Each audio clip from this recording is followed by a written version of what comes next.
Tompkins, Chris Richards, the American, Tyreek Mitchell, the back four, Jairo Riedewald, Jefferson Lerma, recent signing from Bournemouth, and Nauru Ahamada, the Frenchman who joined in January. They're in the midfield. Odsonne Edouard, Jean-Philippe Mateta and Jesrun Raksaki making only a fourth appearance for Crystal Palace, having scored 15 goals on loan at Charlton in League One last season. So we're underway.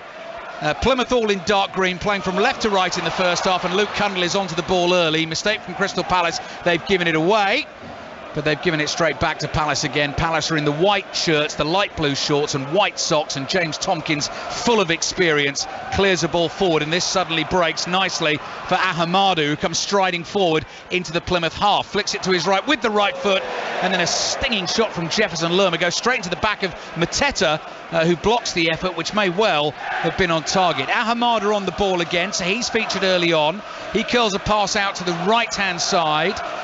Palace looking to try and get a cross in from the right. Miller is back there, clears with his left foot for Plymouth. Up towards the centre forward, Ben Waine. He chests it down. He's lost it. Tompkins takes his time and plays back into the Crystal Palace half. That is a lively start for Andy Benali. Certainly was, Ali, wasn't it? And not great to begin with from Palace, giving the ball away in the middle of their own half, and Plymouth Argyle unable to really capitalise on that, but then they've gone down the opposite end and looked quite dangerous, that initial shot, didn't it, if it hadn't have struck his teammate. But yeah, so all of a sudden now it's what we probably expect in many ways. The Premier League side just taking control of the possession and knocking the ball around a little bit, but I think Plymouth Argyle and the supporters will be looking to get after this Crystal Palace team early on, just to see what they're all about. Tyreek Mitchell on the ball for the Premier League team, wide on the left inside Plymouth territory, plays it back to Odsonne Edouard. Edouard playing just off Mateta so far this evening. Lerma floats it forward, Mateta flicks it on, it drops in the penalty area. Ahamad has made a run forward, Mitchell has followed it up, little touch on the ball, and Plymouth rather desperately scramble that ball away, and it goes out for a throw-in to Palace. So the Vidi printer is up and running. 19 games in the second round of the League Cup tonight, the Carabao Cup, and all will finish this evening. There's no extra time. If it's level after 90 minutes, we are straight into penalty shootouts, so it could certainly be a dramatic evening on 5 Live and BBC Sounds. Roy Hodgson yet to appear during the game from the dugout. Stephen Schumacher I can see though, in a black hooded top, hands tucked deep in pockets, black trousers, as Palace play again inside the Plymouth half, and the ball comes infield and it's laid back towards the halfway line. There's Riedewald, now in his 7th season at Crystal Palace, the Dutchman, left-footed ball, chipping one up towards Mateta, but he's never going to win that header. Cundle gets a little touch in the midfield, plays it back to Butcher to his left-hand side as Miller tries to make ground. I think he just ran that over the touchline. He did. Yeah, assistant referee says throw in to Crystal Palace. So Plymouth 0, Palace 0, 3 minutes played.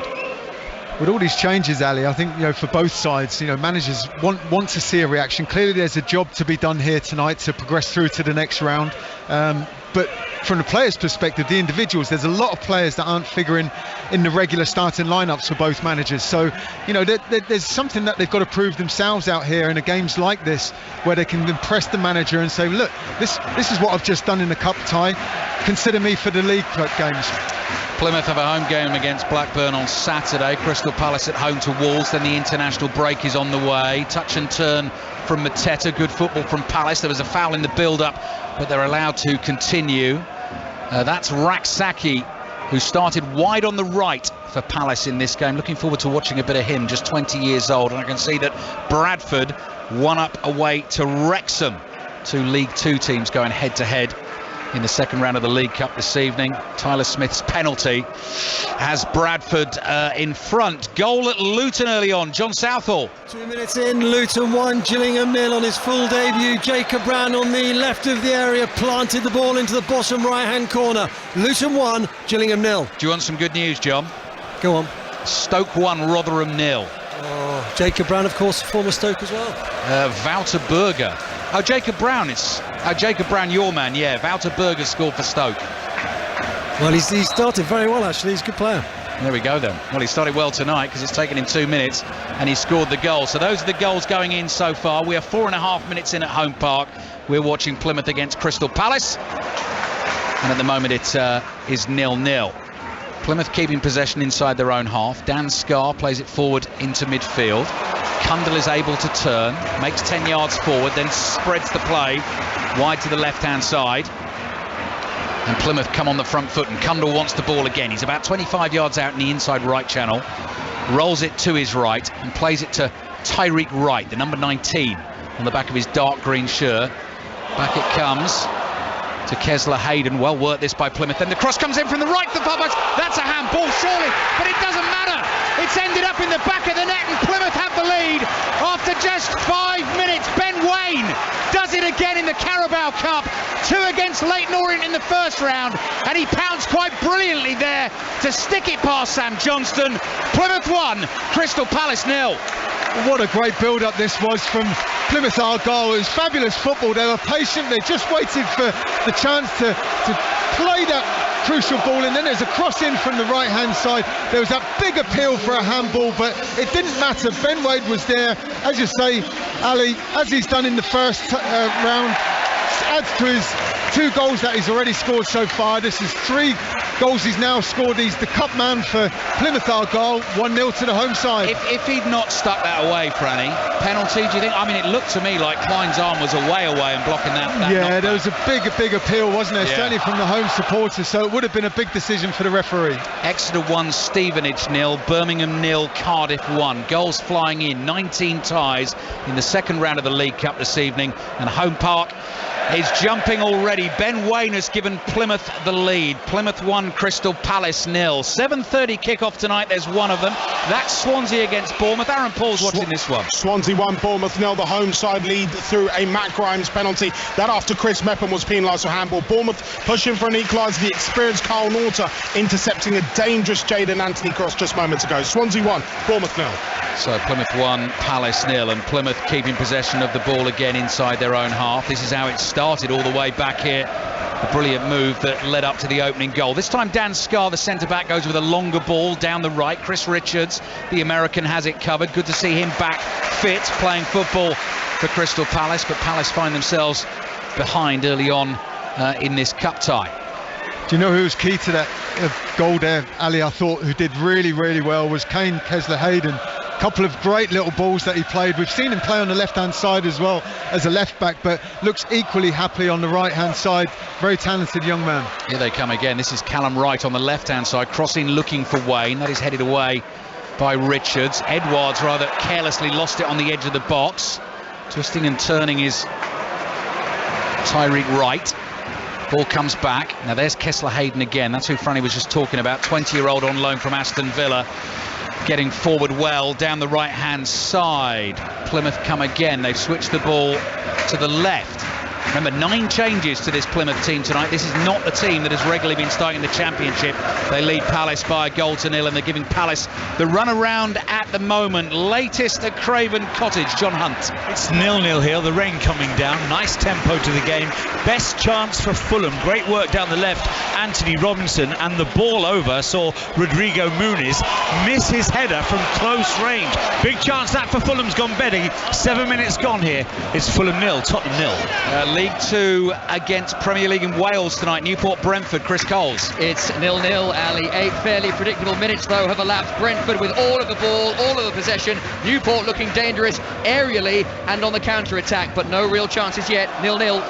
Plymouth 1, Palace 0. Next stop Molineux, Charlie Slater. Minutes gone, Wolves 0, Blackpool 0. Almost constant possession here for the Premier League side. It was 4 minutes before Blackpool really even touched the ball. Fabio Silva's break and Boubakary Traore's effort, the only chance so far, still goalless. Sheffield Wednesday against Mansfield at Hillsborough this evening. That's Prem G. Sheffield Wednesday 0, Mansfield 0. One chance for Wednesday. Paul Valentin's cross from the right. Callum Patterson with a header straight at Christy Pym. Sheffield Wednesday 0, Mansfield 0. Not missing too much here. Plymouth have had a bit of the ball since we've been bouncing around the grounds. Crystal Palace have it now inside their own half. Tranmere Leicester is being watched by Betty Glover. Not missing much here either. Tranmere 0, Leicester 0. As expected, Leicester in full control of most of the possession, spending a lot of time in front of Tranmere's goal, and after Tranmere didn't clear properly, Harry Winks had a go firing one towards goal, but it just went wide. Tranmere 0, Leicester 0. Luton leading Gillingham by 1-0. Our final stop on this little trip around the grounds. Bolton Middlesbrough, Rob Law. Middlesbrough's Marcus Forss did well out on the right-hand side a few moments ago. Low ball into the area, but Emmanuel Latte-Lath just couldn't get on the end of it. Bolton 0, Borough 0. Okay, there we go. That's how it works then, Franny, on a night like tonight. You'll get a break because we'll be flying around. Goals will be flying in. There'll be red cards. There'll be incidents. There'll be all sorts. I love it. Full of action. Yes, and this game's been good so far, and Plymouth have really taken it well. What was I saying? Goal at Molineux, Charlie Slater. Indeed, Wolves have the lead. Sasa Kalajdzic, he scored at the weekend, he's scored again tonight. A little tap-in really from around 10 yards after Sarabia's shot was parried. It's Wolves 1, Blackpool 0. Ball is with the Plymouth goalkeeper, Callum Burton. All in shocking pink away to our left. Lovely evening in Plymouth here. Dan Scarr tries to thread one through the Palace midfield. It doesn't come off. Lerma's there. Side foots the ball back. Edouard quickly onto Mateta. Nice football. Lerma. Raksaki. Oh, top corner. Now that is Premier League class from Crystal Palace. But the cheers come from the Plymouth fans. It's been ruled out for offside. Great goal though. Oh, it's a fabulous finish, wasn't it? What good build-up play from Crystal Palace as well. But it's the official, the referee, his assistant out on the far side, puts flag up offside, and it's got now Plymouth Argyle on the attack. End to end, absolutely end to end in the first half. Great start to this game. We said beforehand, just off air, didn't I like the idea of, sort of like the home side taking the lead, and it's a little bit of a close one, but takes a deflection off the fullback, the strike, but it's still a wonderful finish. So Plymouth have not been beyond the second round of this competition in the last 15 seasons. The last time they managed it was back in 2008 as a championship team. Might be able to do that this evening. Leading Crystal Palace by a goal to nil. Commentary of Fulham Tottenham is over on Sports Extra tomorrow night on 5 Live. Full commentary from 8 o'clock on Doncaster Rovers against Everton. 5 more League Cup ties tomorrow night. England, New Zealand, the first T20 international, will be on Sports Extra tomorrow night from 5:45. Coming up to 12 minutes played at Home Park.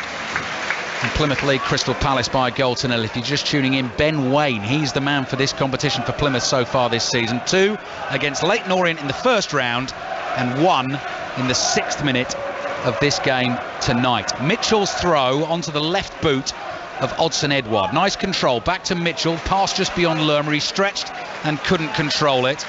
Ball is won back by Plagat-Suelo, the Spaniard. And here he is again, under no pressure at all. 10 yards short of the halfway line, inside his own half. Scarr plays it across to his left to Mikael Miller, former Rotherham man.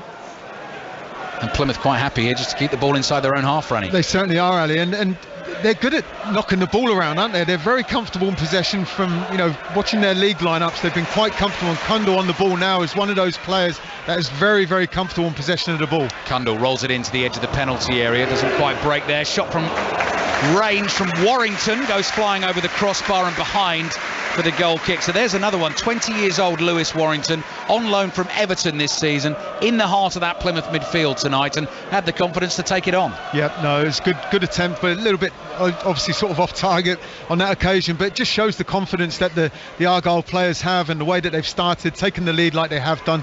They feel now that they've got something, they can have a real go at this Crystal Palace side, and what we've seen so far, Palace look just a little bit, albeit that disallowed goal, a little bit uncomfortable. Giving the ball away inside their own half, and Plymouth taking every confidence from it. Kundal back to Kessler Hayden, even in that movement from the young fullback there, just letting the ball run across him and using his body to throw the opponent. Looks very comfortable on the ball, doesn't he? Skillful, technical, and obviously he's been very key to that first goal that we've seen from Argyle this evening. Former Southampton defender Franny Benali, 15 seasons in the top flight with Southampton. Franny had with us tonight. 5 Live and BBC Sounds, keeping you across everything that's going on in the Carabao Cup this evening from 10 o'clock tonight on Radio 5 Sports Extra. Commentary on the US Open tennis. Commentary online on that at the moment if you want to go and find that. But here we've got Plymouth 1, Crystal Palace 0. We've got a full house at Home Park, and it's set up very nicely, and Roy Hodgson has now appeared, wrapped up in the black coat. Temperature's just cooling a little, but clearly has been moved enough to come out to the edge of the pitch and try and affect things a little bit for his team. Tompkins with a volleyed pass. Here's Lerma. Lerma's running away from the Plymouth goal, now turns and starts to make ground towards it. Lays it off to Mitchell. Mitchell, miscontrolled by Lerma, just recovers the situation. And Crystal Palace play back into their own half. Lerma just recovers from the challenge made on him, slowly picks himself to his feet, and Crystal Palace come back to their keeper. Let's take you back to Kenilworth Road. John Southwell watching Luton Gillingham. John? Luton still lead by that 1-0. We've seen a shot from Macaulay Bond just from the edge of the area fly over the crossbar for Gillingham. And just to say, Ali, inside the new look Kenilworth Road, a really good crowd. Actually, it's pretty much sold out, apart from the stand we're sitting in. It's the new Bobbers stand, which used to be the executive boxes, if you remember. 75% capacity in here. And a really good view from up in the gantry. I think you'll like it. Am I right in saying West Ham there on Friday night, John? It's Luton. It's that way round, isn't it? Yeah. So first home Premier League game. Yeah, that definitely. Will be lively. Definitely part of the Friday Football Social. Updates on that one on 5 Live and BBC Sounds later in the week. Plymouth 1, Palace 0. So as John was saying, Luton leading Gillingham by a goal to nil in our featured games. Wolves 1 up on Blackpool. Swansea 1 up on Bournemouth. Here's Mitchell for Crystal Palace. Bright white shirts with the light blue sash, diagonal sash cut across the front. Edouard, cheeky little pass, looking for Mateta. Great sliding challenge on Mateta from Plagatsuelo. Offside flag was up again. That one must have been close, but some fabulous defending, Franny, that you'd have been proud of, I think. Oh yeah, it was a wonderful challenge from Pleguez. We've got to try this one. Pleguezelo. Yes, that's good. Brilliant. It was good defending, but again, a tight call. I think if there's one little bit of apprehension that the home supporters may have, is that there's been a couple of close calls like that now. So it's a fine line between the offside and being too brave. Defending for Plymouth to do again, and they've done it again well. Raksaki this time is just trying to slide a ball through in the inside right channel through to Ahamada, but that was blocked and has gone out for a throw into Crystal Palace on the right. So we played over 15 minutes. Plymouth 1, Palace 0. Latest from Molineux, Charlie Slater. 16 minutes on the clock. Wolves still leading against Blackpool by 1-0, but Blackpool have just whacked the right hand upright a few moments ago. Something to keep the Premier League side honest. Still 1-0. Plymouth 1, Palace 0. Ball half cleared by Plymouth. Here's Riedewald, comes forward in his black boots. Step over. 2 Plymouth players for company. Plays the ball back to Klein. Klein thought about the early cross with his left foot, decided against it. So Palace have come back to the halfway line. John Akers has just scribbled down on my right here, Franny. If we don't want to say Plagatsuelo, apparently everyone here calls him Pleggy. So if you want Pleggy, that sounds very good to me. Go Pleggy. Yeah. Well, as long as he doesn't mind. No, I'm sure he doesn't mind. Klein plays back to Tompkins. Tompkins across to Chris Richards. Across this Crystal Palace backline. Jefferson Lerma has dropped deep for a second, and Plymouth with Cundall just putting the pressure on, so Palace can't find a way out at the moment, but comfortably keeping the ball. Tompkins to Lerma. Lerma dummies a pass, then plays a low one to his left to Richards. Richards down the left-hand side to Mitchell, building up nicely for Palace here. Mateta stabs a pass to his left, finds Edouard. Mitchell tries to stay onside on the left, but Edouard plays infield to Lerma. Lerma gets a shout from a teammate that he's got a man on, so back it comes to Richards. Richards to Tompkins. This now being played inside the Plymouth half. Edouard back to goal. Pass fired out to the left, finds Mitchell. Mitchell goes for the early cross in. That is cleared. And a chance for Tyreek Wright to get it away. And he's done a little bit too much dribbling there and almost got caught in possession, and Plymouth eventually get it up to Ben Way. Now that's a nice turn from the goal scorer to get away from Tompkins. Not too much support at the moment, so sensibly holds onto the ball. Finds Cundall. Cundall's been really bright in the opening stages here. Back to the halfway line in Warrington, and Plymouth keep it. Game kicked off at 8 o'clock in the League Cup tonight. Salford leads. Lee Blakeman watching this one. Salford 0, Leeds 0. Got early chance for Salford already. On the counter, Bolton down the right, sent in the cross. Hendry couldn't divert it goalwards from close range. 0-0. Thank you, Lee. 18.5 minutes gone at Home Park. Franny Benali alongside us here on 5 Live and BBC Sounds. Tyreek Wright. Oh, great cross into the far post, and Callum Wright sticks out a boot and just couldn't quite force it over the line. But that's where the opening goal came from, the deep cross to the far post. They very nearly, Franny, got another. They certainly did, and it was Tyreek Wright who's put that ball across. What a great ball into the box, and just Argyle unable to get that final touch at the far post there. But again, it's worrying for Crystal Palace. They're not started this game particularly well this evening. Plymouth 1, Palace 0. Palace under pressure at the moment. Corner to defend here, which will come in from Plymouth's left flank. In swinger with the right foot. High swinging deep one. Scar, powerful header. Just couldn't quite keep it down, and it lobs onto the roof of Sam Johnston's net. And that will be a goal kick for Crystal Palace. So Palace need to settle and get themselves into this game somehow, don't they, Franny? I think so, yeah. They're clearly going a goal behind. Yes, they've had one disallowed goal, Ali, but it doesn't seem to be... I just try and put myself sometimes in the minds of the players in the dressing room. I'd be thinking, like, let's come out, let's really, if you're the visiting side, let's try and quieten the home crowd down, don't make any mistakes. They gave the ball away in the first 10-15 seconds. They've now conceded a goal. They've given the home side and the support to give something to hang on to now and to almost maybe even build from. So it's a far from ideal start from Crystal Palace, but they've just got to be patient, try and work themselves back into it. But at the moment, it doesn't really seem to be anyone breaking the gut, busting the gut or breaking the lines to really go and pressure the Argyle side. Now there's a good run forward from Ben Waine. Tompkins under pressure. All he can do is clear it behind for a corner. No other option. Thought about going back to Sam Johnson. He was too close to him. Plymouth have won themselves another corner. And that was just a ball from sort of central midfield over the top and caught Palace out. That's where they mix it up really well. They're comfortable pinging the passes around, just keeping possession, but they're more than happy to go a little bit more direct as well, which was the perfect choice then. So corner will be taken by Lewis Warrington. It's a short one. Tyreek Wright on the dribble into the penalty area on the right. Back to Warrington. Curling ball. Far post again. Tompkins felt he was lent on there as he tried to head the ball away. Nothing given. Chance for Lerma to clear. First goal of the night at Craven Cottage. John Hunt. Gone to the home side as well. Fulham 1, Tottenham 0. Marvellous work down the left by Tom Kenny. He put a ball across the area and it flicked into the goal off a hapless defender, Mickey van der Ven. Own goal then has put Spurs behind. Fulham 1, Tottenham 0. Stoke 2, Rotherham 0 latest, and Sutton United a 1-up away to Wickham. So that is League 2 leading League 1 in that tie. Newport County against Brentford. Chris Coles. Yeah, League 2 still holding Premier League, but only just. Brentford have had the game's best chance. Ben Mee, header, back post, cleared off the line by Harry Charsley. Newport holding on slightly here. It's still 0-0 though. Approaching the midway point in the first half here at Home Park. League Cup football on 5 Live and BBC Sounds tonight, as it will be tomorrow. Steve Crossman in the hot seat tomorrow night, building up to Doncaster Rovers against Everton at 8 o'clock. Here we're watching Plymouth 1, Crystal Palace 0. Plymouth playing some lovely stuff at the moment. Inside their own half, there's Callum Wright. There's the 20-year-old Lewis Warrington. Quick crisp pass from him back to Plaget-Swalo. Then the ball driven from deep. Great run made forward by Tyreek Wright, and it's just beyond him.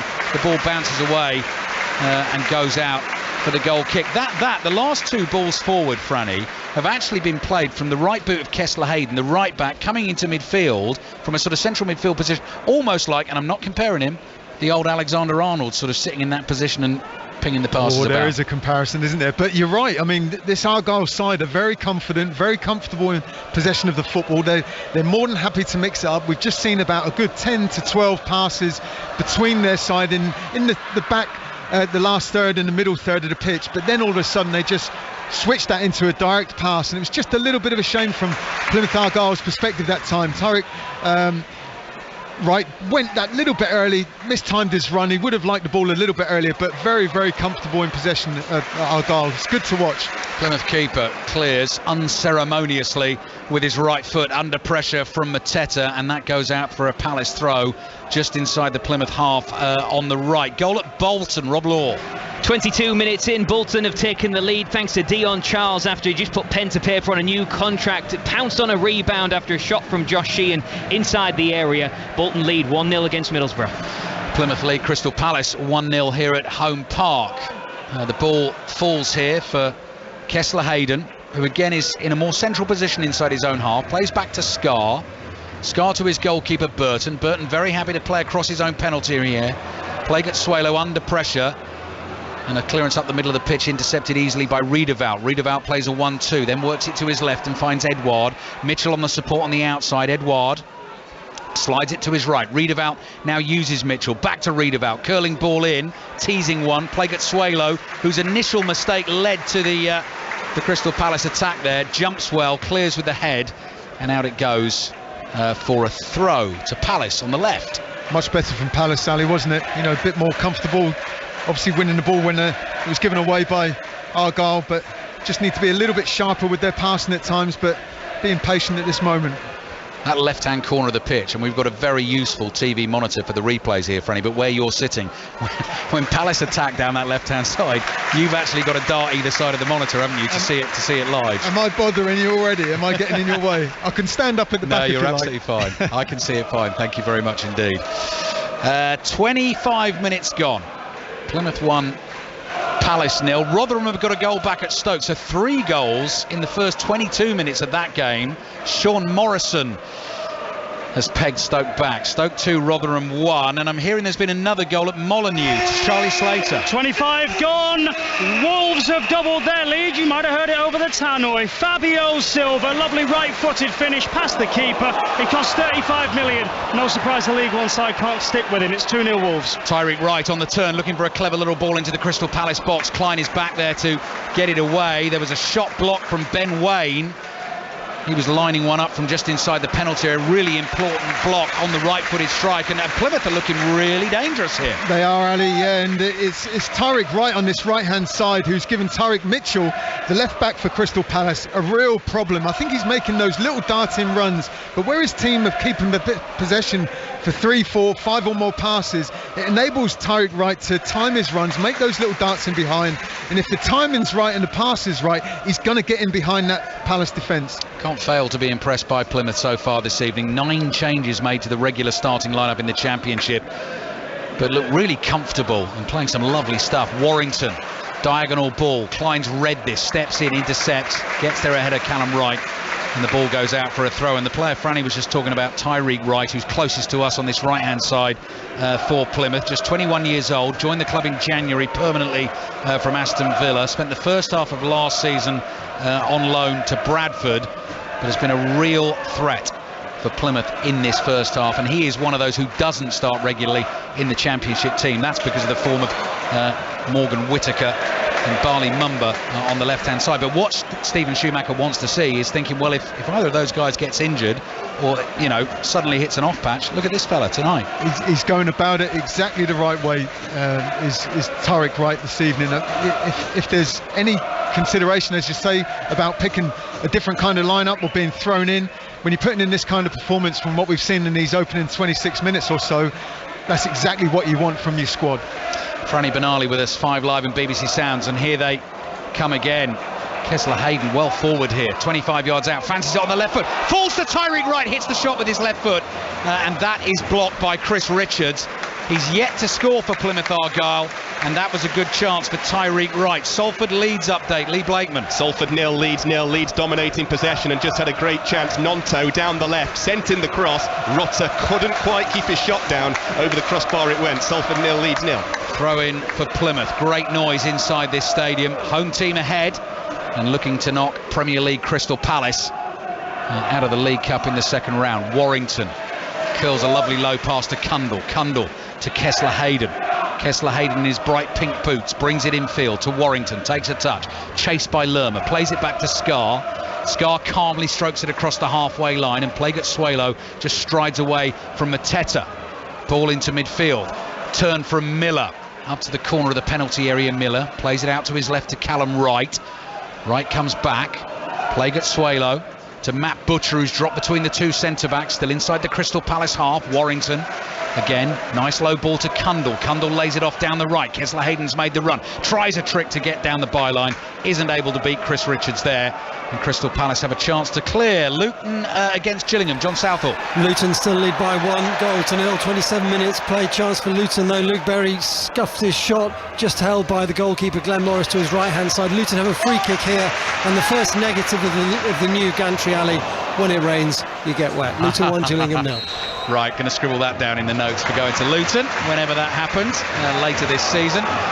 Plymouth charging forward with the ball, leading Palace 1-0, and Riedewald makes a really important tackle on Miller there, and it might turn into a little counter-attack for the away team. Raksaki's not seen much of the ball for the last 10 minutes, then runs into the challenge of Plagat-Swalo. goes down, wins the free kick, and the Plymouth fan in front of us, Franny, gets up, holds both arms out, goes, come on, ref. Never a foul. What do you think? Yeah, it was a foul, and I think it was probably quite a wise one. And actually, he's just stepped across him, to be honest, so he's right in front of the referee's assistant, so he's instantly flagged. But actually maybe did his team a bit of a favour there, because they had lost possession in midway of the pitch, and all of a sudden there was that counter-attack, as you mentioned, and Palace would have been away. But they've got a free kick into the box to defend now.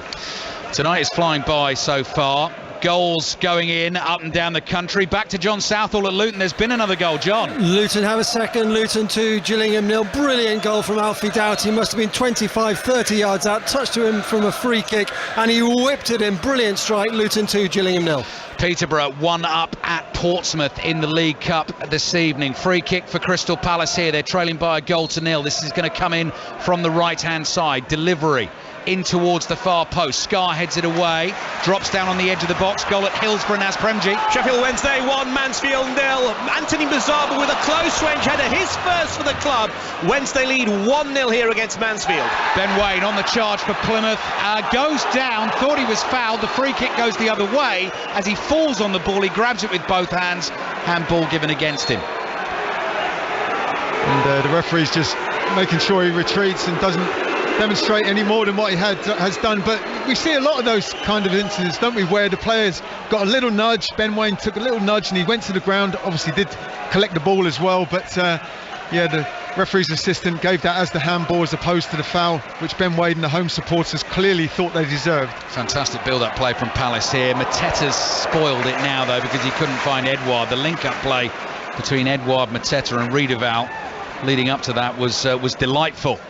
A lot more of what Roy Hodgson wants to see. Edouard gets onto the ball now, plays it back to Ahamada. Ahamada comes running into midfield, good vision, sees Raksaki trying to trick onto his left foot, low shot, that's blocked, comes back to him, ball's pinging around and Mateta stretches, can't get a touch, and it's in the arms of the Plymouth goalkeeper, Callum Burton, who's yet to make a meaningful save in the game tonight. Plymouth lead Palace by 1-0.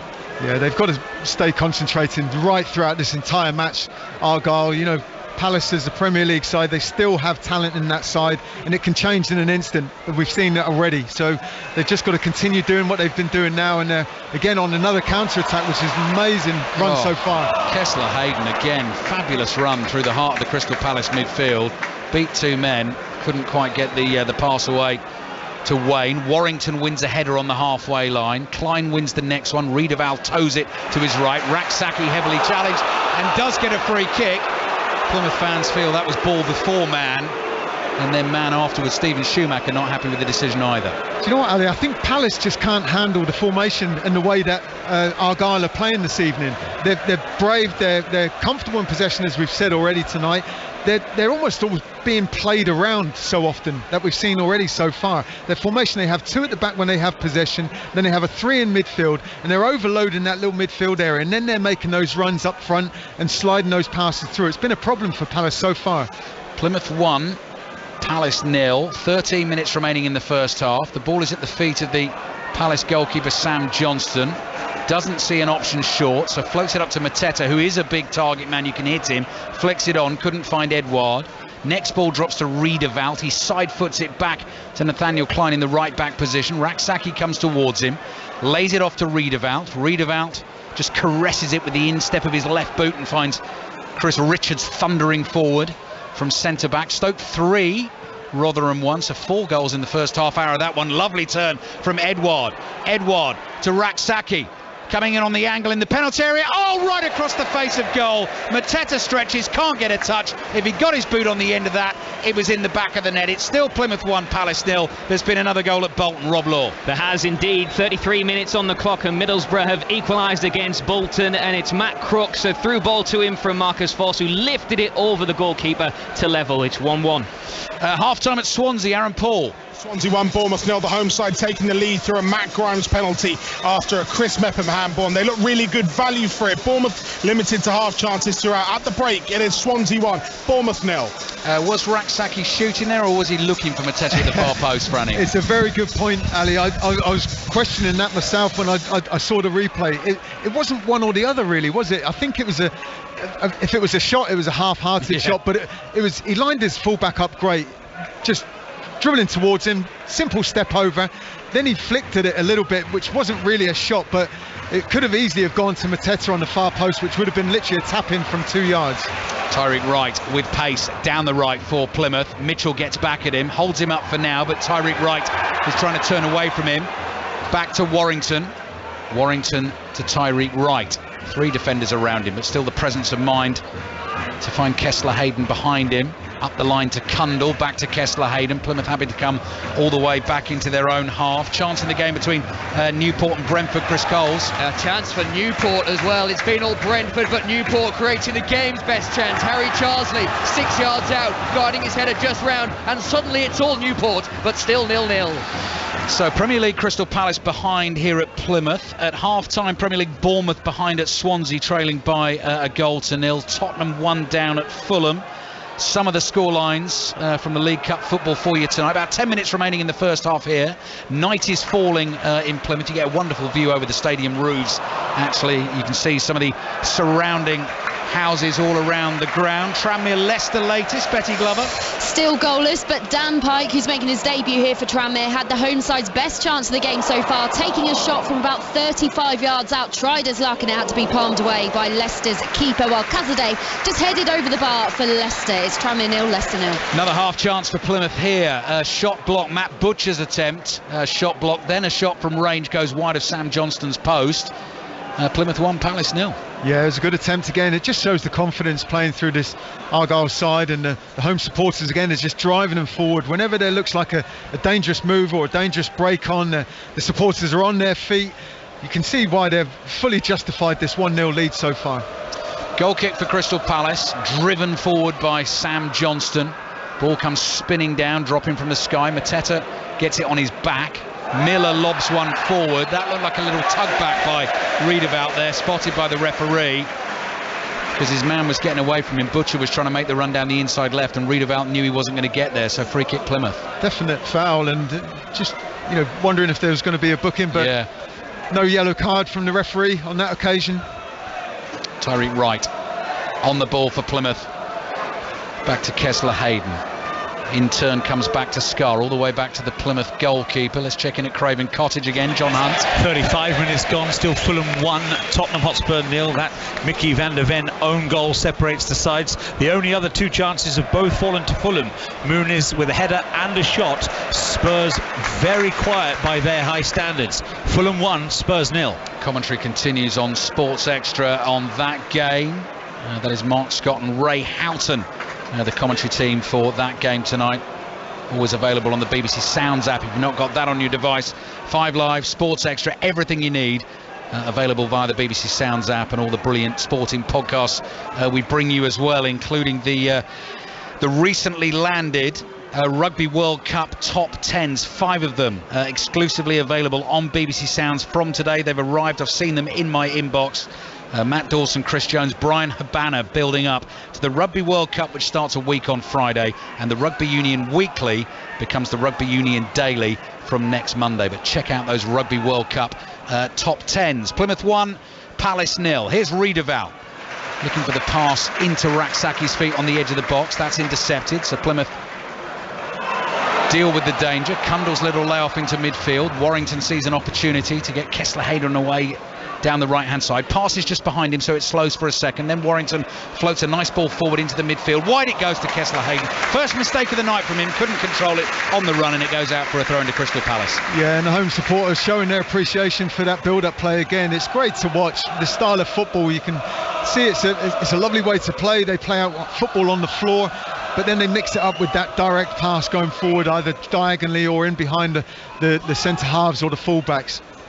Great time to be a Plymouth fan, as you can tell from the atmosphere around us this evening. Salford Leeds kicked off at 8 o'clock this evening. Lee Blakeman, any goals as yet? 0-0. Leeds have just hit the post, and now they've just cleared the crossbar through Nonto as well. Just before that, Somerville cutting in from the left on his right foot, tried the curler, came back off the post. Chances galore, but no goals yet. Salford 0, Leeds 0. 7 minutes remaining in the first half here at Home Park. Plymouth 1, Crystal Palace 0. Franny, what have you spotted? You're pointing over to the far side of the field. Yeah, I was just going to come back to your point earlier, Ali, about the position of the players, and especially Kessler Hayden.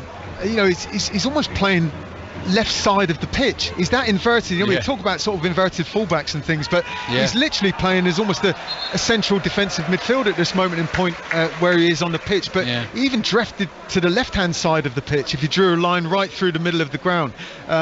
It's causing Palace problems, as we say. They don't quite know how to handle that movement from the Argyle side, especially when they're comfortable in keeping possession. Take you around all the scores, the half-time scores in 5-6 minutes or so. Reporters at 9 other Carabao Cup ties tonight. Commentary on this one. Plymouth leading Crystal Palace, but Jefferson Lerma trying to do something about it for the Premier League team.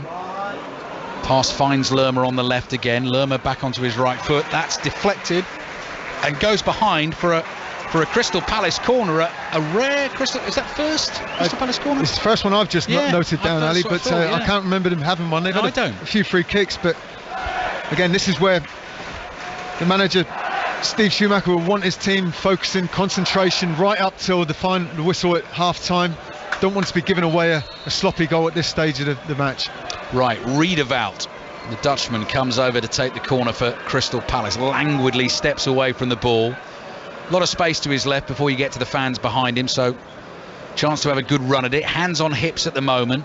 4 Palace players in the white shirts going to start making their runs from the penalty spot here. Tompkins drifts off, heading for the far post. Ball is aimed towards him. Richards jumps with a flick on. Well, there's a shirt off in the penalty. One of the Crystal Palace players, maybe Edouard, has his shirt off in the box. Another cross comes in, it's headed away, and Edouard's basically saying that was wrestled off his back as they waited for that corner to come in.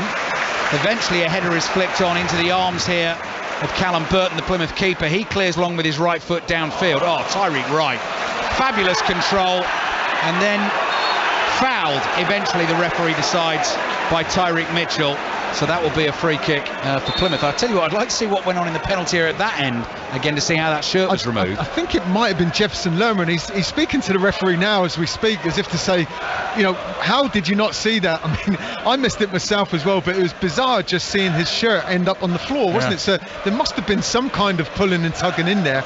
I've never seen a shirt come off though when a player has tugged in the pitch, but we're just seeing actually Tyreek Wright down at the moment after that foul. The referee took a little bit of time blowing his whistle on.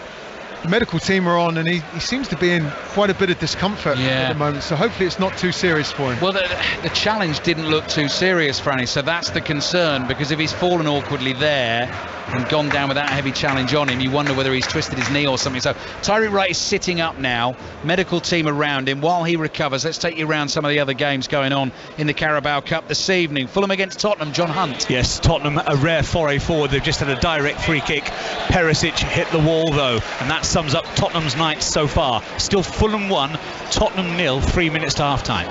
Tyreek Wright continues to receive treatment here late in the first half. Up on his feet, let's see how he's moving. Hobbling, but the hobble is sort of disappearing as he picks up speed and moves towards the touchline. So must have felt something sharp go, but actually seems to be okay, which is good news. Yep, good news for Plymouth Argyle. He's been one of their threats, certainly in this first half, hasn't he? Oh, he definitely has. Franny Benali with us here at Home Park. Sold out Home Park for League Cup football tonight. Great place to come and watch football if you can down here. I've not been for a while and really enjoying it this evening. Had an incredible season last season in League One, along with Ipswich and Sheffield Wednesday. Warrington's free kick into the penalty area, headed away by Richards, picked up by Raksaki. 10 yards outside his own penalty area. Can't beat his man, he's tackled, and the ball goes out for a throw into Crystal Palace on the right as Tyreek Wright waits to come back on the field.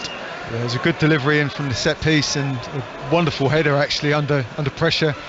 Chris Richards doing very well, but again, Argyle closing the ball down nice and early, winning the ball back.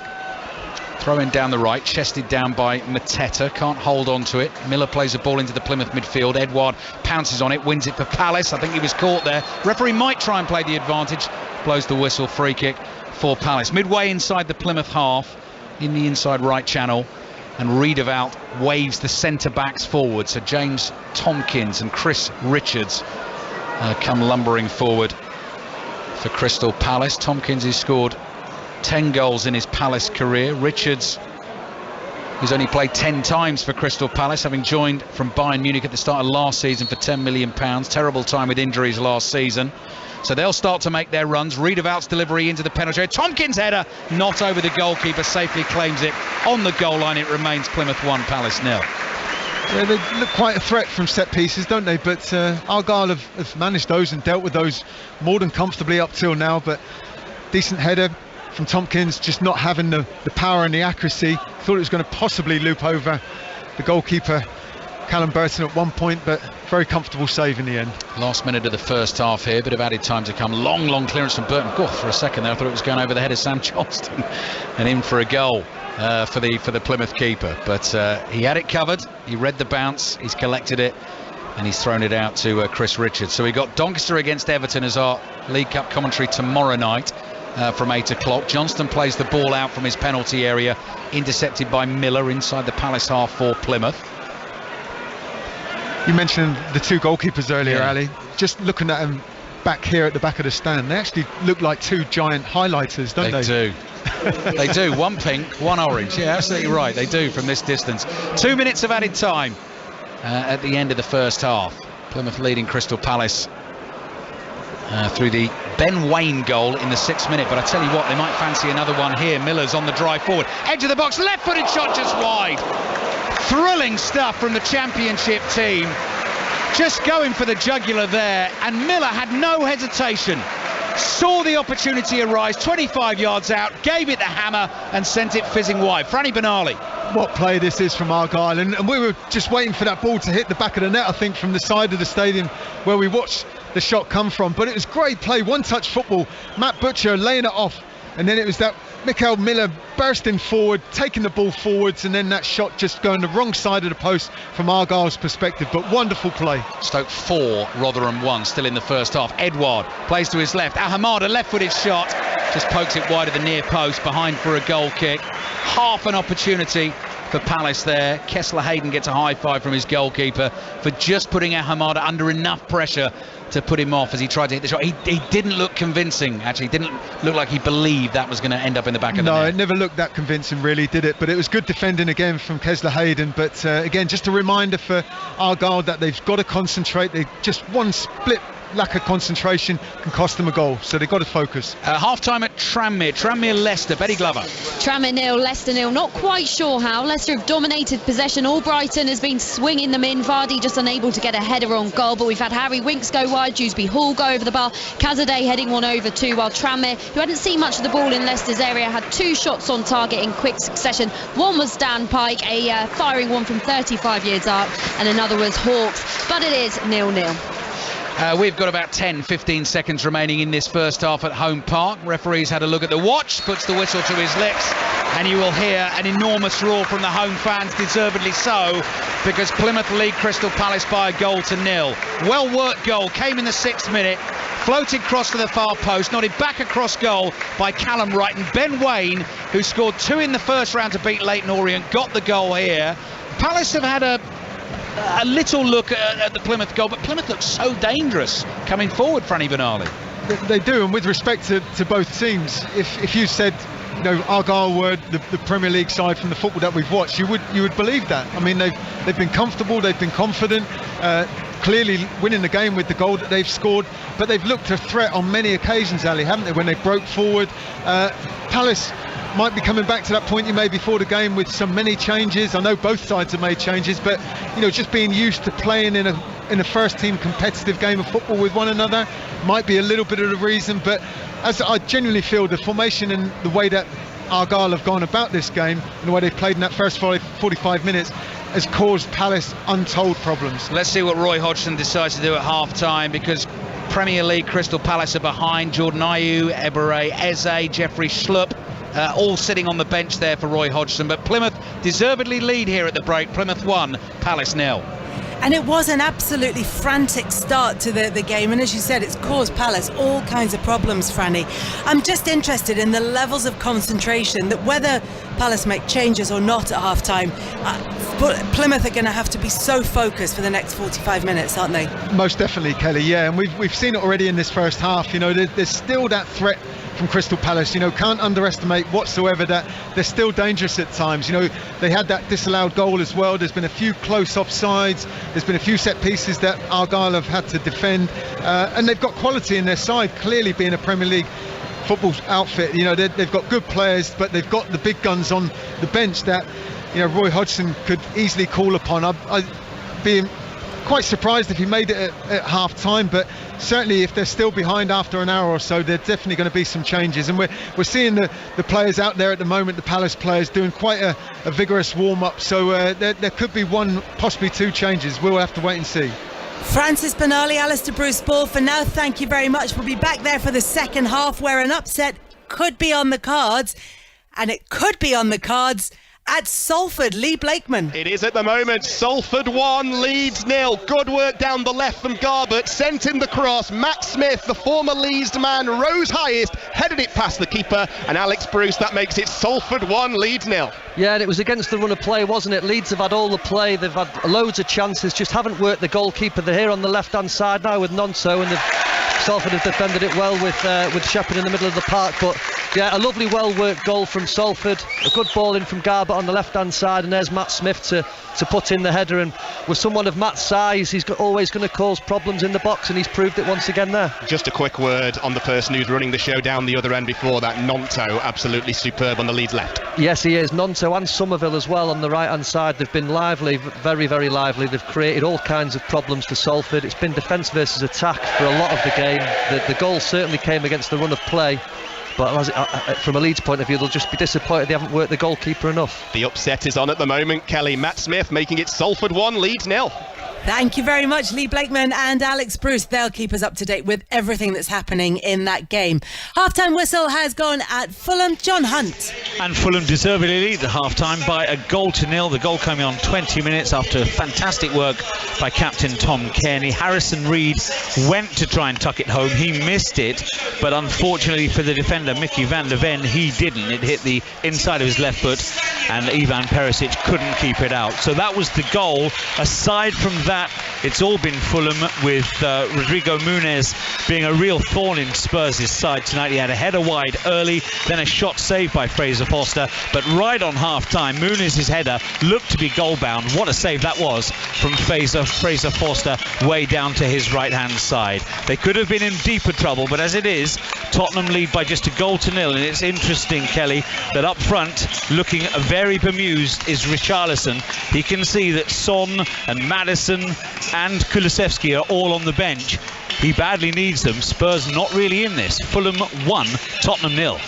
Been a very quiet first 45 minutes for Tottenham. So Fulham leading, as John was telling us, at half-time. Half-time whistle also gone at Newport. Chris Coles. Where it's Newport 0, Brentford 0. The Premier League side dominant for the most part, patient possession, the odd threatening ball into the box, but they're not really carving out big opportunities. Keane Lewis Potter with the best. His header cleared off the line. Newport ended the half very encouragingly. Harry Charsley guiding a header from 6 yards just wide. Big chance, not taken, and we're level at Newport 0, Brentford 0. Thank you very much. And it had been a miserable start to the Premier League season for Wolves, but it looks like they're having a good week all round. Charlie Slater. Yeah, they'll be encouraged by this. Wolves 2, Blackpool 0. The 2-division gap apparent all over the pitch. In front through Sasha Kalajdzic after 10 minutes. That's 2-2 for him. Fabio Silva doubled their lead 15 minutes later. His first Wolves goal for over 2 years. Blackpool's Kenny Dougal hit the post. Otherwise, they haven't threatened. It's 2-0 at the break. Thank you very much. And it's half-time at Luton. John Southall. And it's the same scoreline here. Luton 2, League 2, Gillingham 0. All fairly comfortable really for Luton. The opening goal after just 2 minutes. Jacob Brann on his full debut on the left of the penalty area, planted it into the bottom right hand corner. The second was an absolute beauty. Alfie Doughty must have been 30 yards out. Free kick was just touched to him, and he whipped it in with his left foot into the top left hand corner. An absolutely brilliant goal. He's been really good, Doughty, in this first half, and he must be pushing for a Premier League start on Friday against West Ham. As for Gillingham, a couple of long range efforts, both over the crossbar, and at half time, back in their new surroundings, Luton lead Gillingham by 2-0. And home advantage counting for Sheffield Wednesday as well. Naz Premji. Sheffield Wednesday 1, Mansfield Town 0. Xisco Munoz's side lead, and deservedly so. Callum Patterson with the assist from the left side, and former Monaco man Anthony Musaba with a header 6 yards out into the bottom right corner. Josh Windass had further efforts, and Christy Pym in the Mansfield goal equal to them, but in injury time he beat the Mansfield keeper and saw a thunderous strike from distance, cannon off the crossbar. At the break, Sheffield Wednesday 1, Mansfield Town 0. And it's half-time at Bolton. Rob Law. Yes, Bolton 1, Middlesbrough 1. Ian Everett's side with the opening goal midway through the first half. A shot from Josh Sheehan inside the box that was spilled by the Borough goalkeeper into the path of Dion Charles, who was able to slip the ball in from close range for his 4th of the season. But Michael Carrick's side reacted well, and their persistence paid off. Paddy McNair fed the run of Matt Crooks on the edge of the area, just opened up for him. He lifted the ball over the Bolton goalkeeper beautifully into the back of the net. Hayden Hackney could have made it 2-1 Borough right at the end of the first half, but well saved by Coleman. Bolton 1, Borough 1. It was a 7:30 kickoff at Swansea, so they're back underway for the second half with Aaron Paul. Yeah, 51 minutes played here. Swansea 1, Bournemouth 0. A Matt Grimes penalty kick still the only divider between these two sides. The Bournemouth boss, Anthony Iraola, has wasted no time in trying to turn things around. He's made a triple change at the break with Rothwell, Moore and Kelly all off. Milos Kerkez, Lewis Cook and Dominic Solanke replaced them. Can they get Bournemouth back into this contest? It is Swansea 1, Bournemouth 0.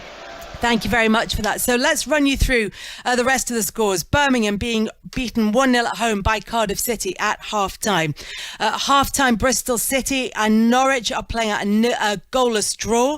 At Exeter, they are 1-0 up against Stevenage. Newport County 0, Brentford 0, as we've heard. Port Vale 0, Crewe 0. Portsmouth 0, Peterborough 1. Stoke 4, Rotherham 1. Tranmere 0, Leicester 0. Wolves 2, Blackpool 0, Wrexham 0, Bradford 1, Wickham 0, Sutton 1, Reading 1, Ipswich 0, and that brings us up to date. You're up to date because you've had updates from all the rest of them, and that's how it works. We will keep you up to date with everything that's happening in the EFL Cup second round throughout the evening here. Remember, we have 2 commentary matches, one of them taking place at Plymouth, who are 1-0 up against Crystal Palace, and you can also listen to Fulham, who are leading Tottenham by 1-0 on Sports Extra. We'll round up the rest of the day's sports news as well after the BBC News with Dan Maudsley. Listen on BBC Sounds. This is BBC Radio 5 Live. Good evening. A police officer was hit by a train as he tried to save a distressed man on a railway track in Nottinghamshire has died. Sergeant Graham Saville, who was 46, was taken to hospital with serious injuries after responding to the call near Newark last Thursday. He died earlier today. The Chief Constable of Nottinghamshire Police is Kate Maynell. On Thursday, Graham went to work to protect the people from Nottinghamshire from harm, and it's testament to his dedication and bravery that he was killed in the line of duty whilst trying to save the life of another man. His service and sacrifice will never be forgotten. The Transport Secretary Mark Harper has met representatives from the airline industry to discuss the disruption caused by yesterday's technical fault at the UK's National Air Traffic Services. The problem was resolved within hours, but for a second day, hundreds of flights in and out of the UK have been cancelled or delayed. The National Air Traffic Services has apologised for what happened, but has been strongly criticised by some airlines, including the boss of Ryanair, Michael O'Leary. We still haven't had an explanation from them what exactly caused this failure yesterday and where were their backup systems. It's not acceptable that UK NAT simply allow their computer systems to be taken down and everybody's flights get cancelled. Florida is mobilising thousands of National Guard troops as Tropical Storm Idala heads towards the state's Gulf Coast. Millions of residents have been told to brace for a possible storm surge of more than 3 metres when it makes landfall tomorrow. Florida Governor Ron DeSantis has just been giving an update. This storm is going to impact inland counties, and particularly in northern Florida, you are going to see significant impacts. The contours of that will obviously be determined by the exact path of the storm, but I think you're doing the right thing to be prepared. And a burial ceremony has reportedly taken place in Russia for the Wagner boss Yevgeny Prigozhin. His media service said the event was private. Mr. Prigozhin died alongside 9 other people last week when their private jet came down. The Kremlin has denied any involvement in his death.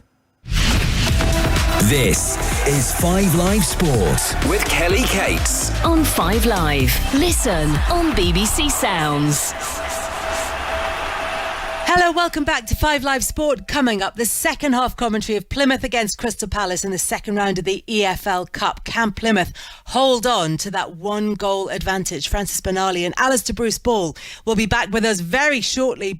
But before then, we check in at Swansea, where there's been another goal. Aaron Paul. Swansea 1, Bournemouth 1, equaliser of the visitors, and this is a really good goal, Kelly. Jayden Anthony with a lush through ball into David Brooks on the right-hand side. He fired the ball past Carl Rushworth into the corner of the net. All square here. Swansea 1, Bournemouth 1. We'll keep you up to date with all the scores this evening. There are also 6 Brits in action on day 2 of the US Open tennis. David Law is currently watching Andy Murray in first-round action. And he's a set-up against Corentin Moutet of France. Here's a breakdown in the second set, Murray, but so far so good. 6-2 that first set, a place he won the title here 11 years ago, and he may be 36 years of age these days, but he's still looking pretty handy out there at the moment, as are all the Brits so far. 8 sets played, 8 sets won by British players. Earlier today it was Cameron Norrie who won in straight sets, and Katie Boulter got an excellent win in 2 as well. So still Brits to come, but the Brits are doing well so far. David, thank you very much for that. And coverage continues of the first round tonight on Sports Extra and BBC Sounds from 10. Commentaries on the BBC Sport website and app right now. In golf, Brooks Koepka and Justin Thomas have been named in the United States Ryder Cup side by captain Zach Johnson. They're 2 of Johnson's 6 wildcard picks, with Sam Burns, Ricky Fowler, Colin Morikawa and Jordan Spieth also picked for the match against Europe. They join automatic qualifiers Brian Harman, Wyndham Clark, Max Homer, Scotty Scheffler, Xander Schauffele and Patrick Cantlay in the 12-man team. Commentary of all 3 days from Rome at the end of next month on 5 Live Sport and BBC Sounds. 10 days to go now till the start of the Rugby World Cup, and today we've launched a special new podcast series just to get you in the mood. World Cup winners Brian Habana and Matt Dawson join Chris Jones to debate Rugby World Cup top 10s. They're going to discuss and rank things like best try, greatest match, biggest upset and much, much more. You can download the first 5 episodes on the Rugby Union weekly feed on BBC Sounds right now. The first episode is Best Captain, and Brian Habana has a very surprising take on it. I'm then going to go 7 Francois Pienaar. Right. I think that's going to be very controversial. What? Okay. Let's stop. Let's stop there. Dawes, Francois Pienaar, number 7. Are you kidding me? It's like my top 3, possibly 1 for what's happened and how that changed the game. No, I can't believe you've said that. No. So controversially, I know it's going to be, but I'm thinking an inspirational that 95 World Cup was without a doubt to me. If I look at, firstly, it was the last game before the professional era. Francois, came into the Springbok side as captain and was very influential.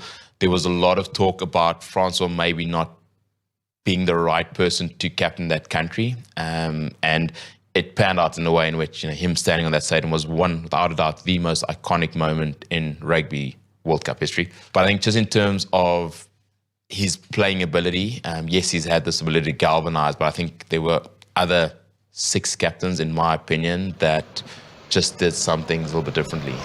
So that's on BBC Sounds right now on 5 Live Sport. We're going back to Home Park for the second half of Plymouth against Crystal Palace with Francis Benali and Alistair Bruce-Ball. Kelly, I have to say that clip has reeled me in. I'm listening to that now on the way home. Definitely. How can Brian Habana have Francois Pienaar at 7? I'm doing that. That'll be on BBC Sounds for me on the way home. Franny Benali sitting alongside me. Crystal Palace are out. We've already had a look, Franny. They're 1-0 down against Plymouth, and we think Plymouth deservedly ahead. At the moment, Roy Hodge doesn't look like has made any changes as yet, so he's going to give the 11 that started maybe another 10-15 minutes to try and make a difference here. Exactly that, Ali. I would imagine if he hasn't made that change yet, he'll give them that little bit longer just to hopefully have the half-time team talk take effect and put right what they've struggled with in the first half so far. But they're going to have to certainly step things up from what we've seen in the first 45 minutes, and then he's got the option to bring on some of the more regular players should it not pan out as he wants to in the opening 10 minutes or so. You can probably tell from the noise that Plymouth have arrived for the second half, decked out in dark green with gold trim on the kit.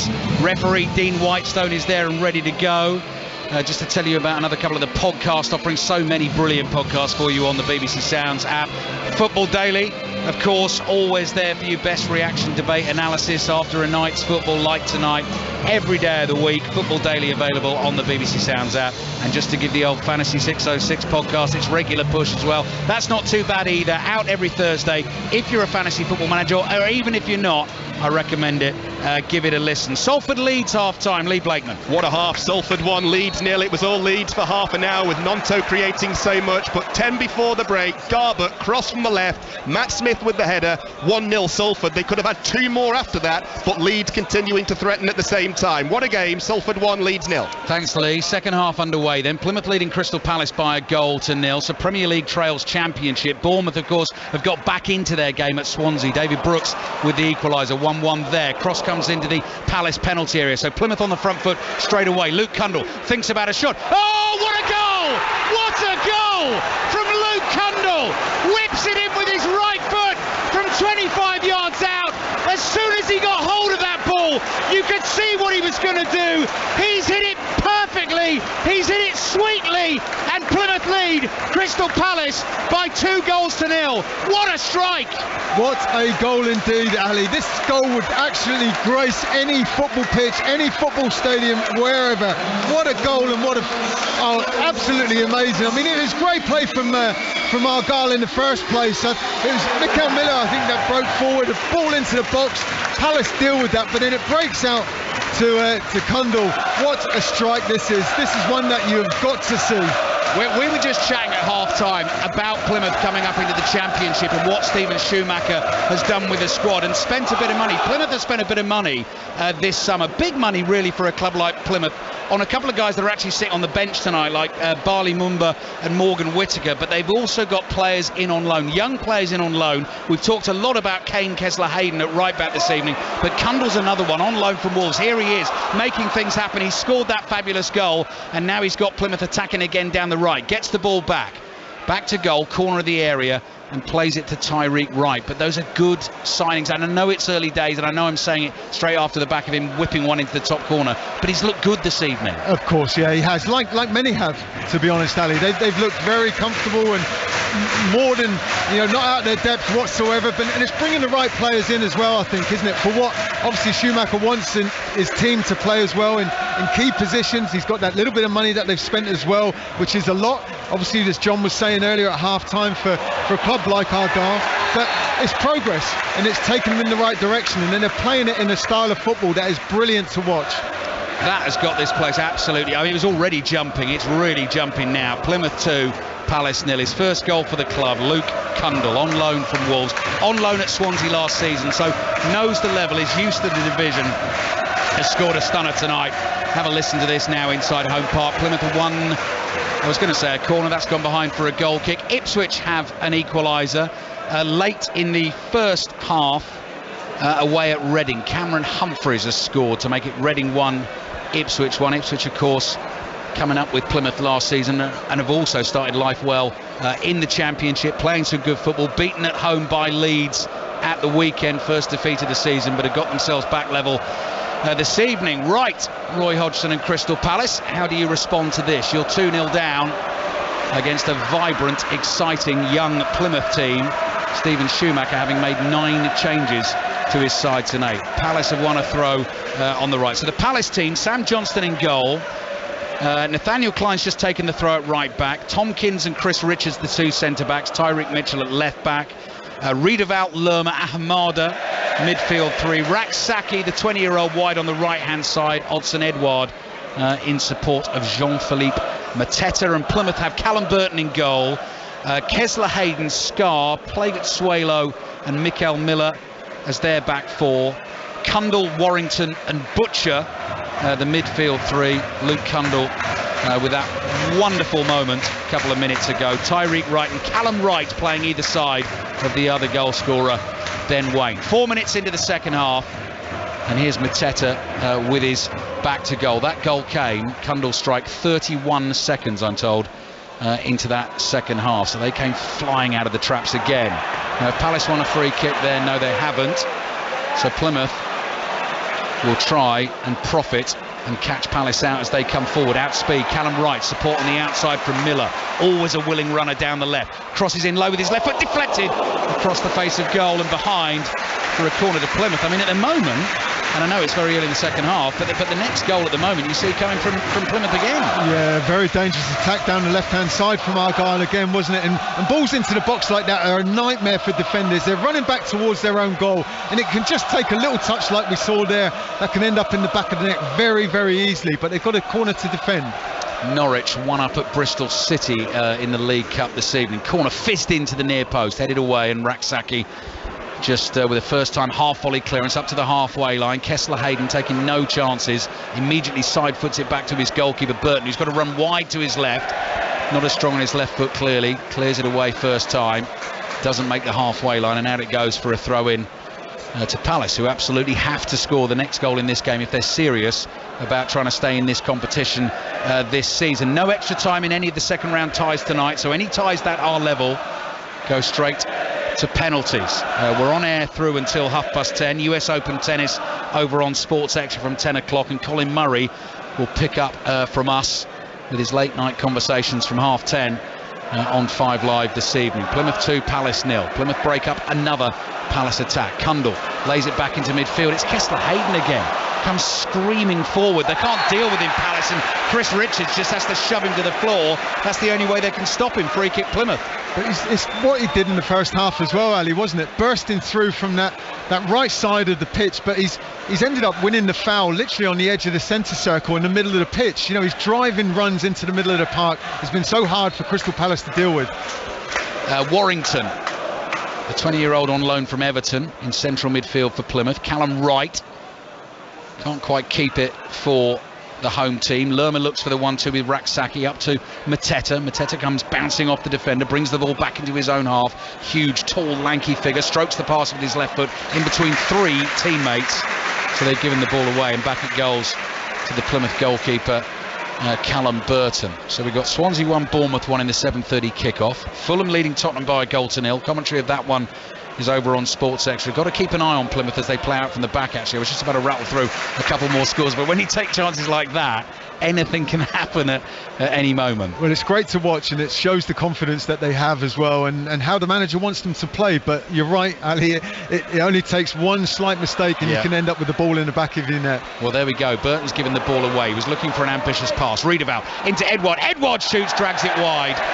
That'll be a goal kick for Plymouth. Newport and Brentford still goalless. Wolves 2 up on Blackpool. Another goal at Swansea though, Aaron Paul. Swansea 1, Bournemouth 2, just minutes after having a strike ruled out for offside. Hamed Troyer has put Bournemouth ahead. Cross from the right, Dominic Solanke's header from the middle, hit the post, bounced out to Troyer, who smashed home. Swansea 1, Bournemouth 2. Plymouth continue to play out from the back. Premier League, Luton lead Gillingham by 2 goals to 0. Sheffield Wednesday 1 up on Mansfield. Tranmere and Leicester still goalless. Bolton 1, Middlesbrough 1.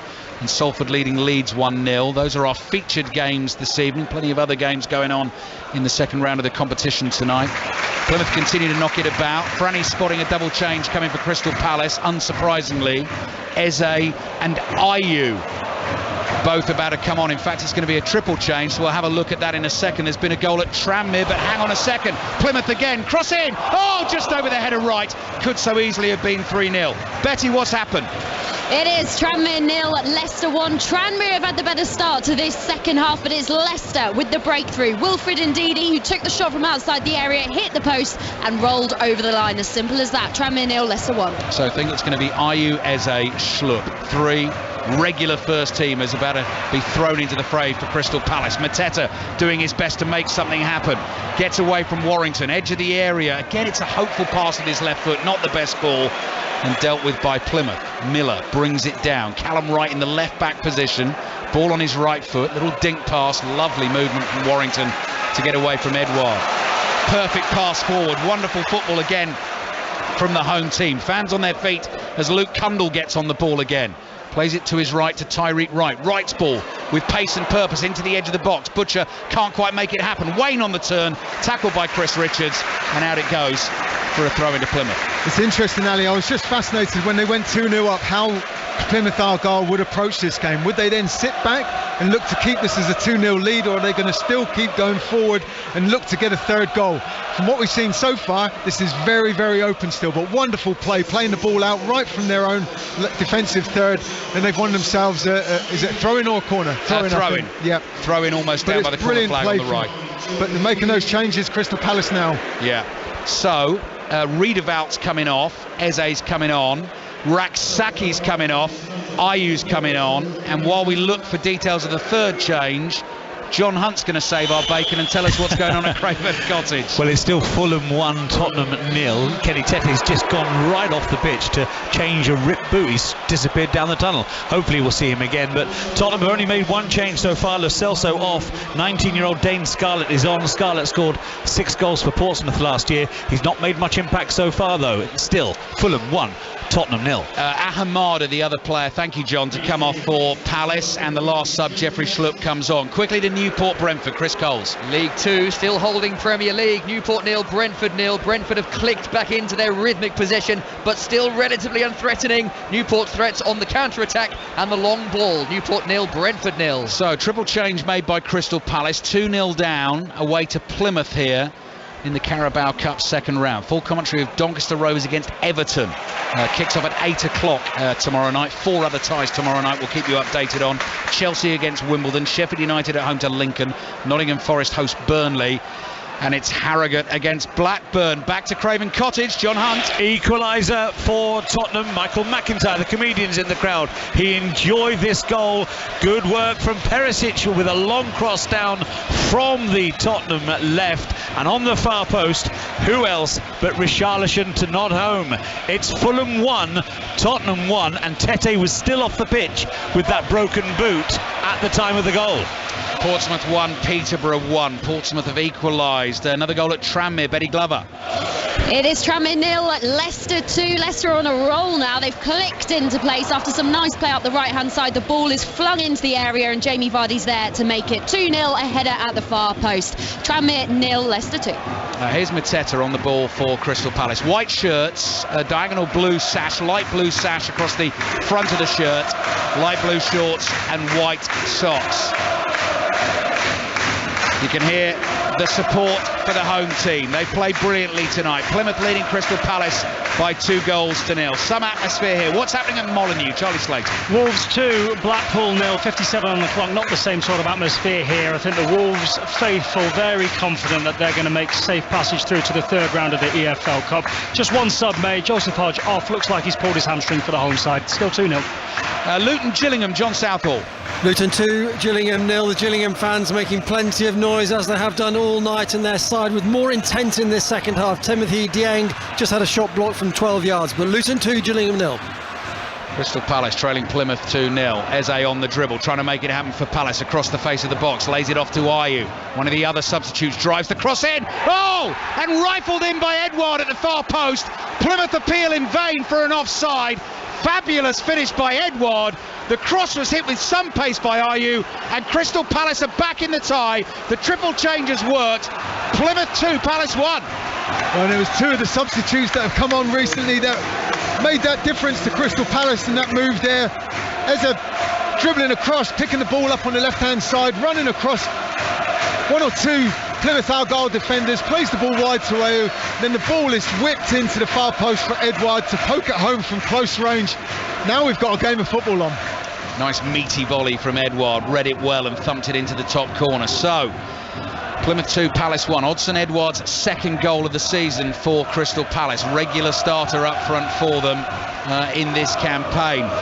Matt Butcher flicks the ball forward for Plymouth, headed away by Chris Richards. Another goal at Luton, John Southall. We said they were showing intent. Gillingham have got one back. Luton 2, Gillingham 1. Jaden Clark did brilliantly, cut inside the defender on the left of the area and finished into the bottom right-hand corner in front of the delirious Gillingham fans. Luton 2, Gillingham 1. Remember, no extra time tonight. If it's level after 90 minutes, we head to penalties. Crystal Palace with the bit between their teeth, attacking down the left-hand side. Tyreek Mitchell's cross deflected and behind for a corner. Quickly to Hillsborough, Naz Premji.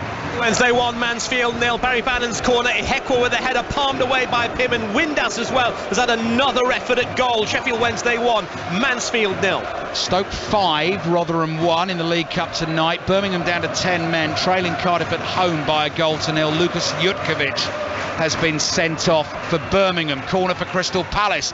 Vicious in-swinger, and Scar heads it over his own bar. Slight confusion between him and the goalkeeper Callum Burton, but they're quite happy afterwards with the end result, and Crystal Palace have themselves another corner. So suddenly Palace are enjoying their best spell in this game so far. Edouard, who's got them back in it. Another corner's going to come in from the left. This one's a little bit deeper. Real whip and curl on it. The ball's headed straight up in the air. Bounces down in the Plymouth box. Palace players appealing for a handball in there. Referee waves those claims away. Another cross comes in from Ayew, swinging in deep from the right. Volleyed in towards the 6-yard box by Eze. That is blocked, and Plymouth bring it away. They lead Crystal Palace 2-1. Goal at Molineux. Charlie Slater. An hour gone here. Wolves 3, Blackpool 0. This one's a bit romantic. Matt Doherty on his first start back at the club that he came through the youth system at, with a header off the underside of the crossbar and into the back of the net. Sarabia involved in all 3 goals. 3-0 Wolves. Palace come again, down the left. Mitchell's prompting pass, finds Eze. Eze's got himself in a one-on-one with Tyreek Wright, beats him on the outside, finds Mateta, who scored. Crystal Palace are back level in a matter of minutes. The substitutions have made all the difference. Lovely skill from Eze. He saw he was up against another striker there, took him on, beat him on the outside, and Mateta couldn't miss. Plymouth 2, Palace 2. Well, what a turnaround this is, and as you say, the substitutes are making such a difference. It's Eze, he's just lining them up, dribbling the ball into the box, and then he changes the pace. It's not good defending from Plymouth Argyle. They've got numbers in there, they've got defenders in there, but Mateta's the one that the ball ends up going to, and he tucks it home from close range. I said couldn't miss, he nearly missed. Really? That would have been some miss had he missed. Yeah, Burton made himself big. It was very, very close range, deflected off the goalkeeper and in. Right. We have a cup tie on our hands. Plymouth 2, Palace 2. Palace really have turned things around. Bolton Middlesbrough last we heard was level. Rob Law. And it's still level. Bolton had to change their goalkeeper at half-time though. Joel Coleman took a heavy knock in the first half, replaced by regular number 1 Nathan Baxter, yet to be tested by Middlesbrough, who have upped the tempo though. Still Middlesbrough at 1, Bolton 1. Palace scything through the middle. Schlupp plays in Mateta, 3-2 to the Premier League team. It's a stunning turnaround. Lovely ball from Jeffrey Schlupp.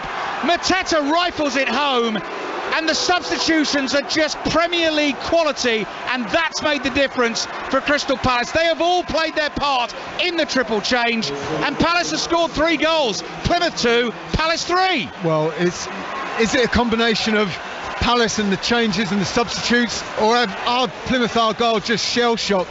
I think it's a bit of both, to be honest. They need to regroup and gather the Plymouth Argyle players.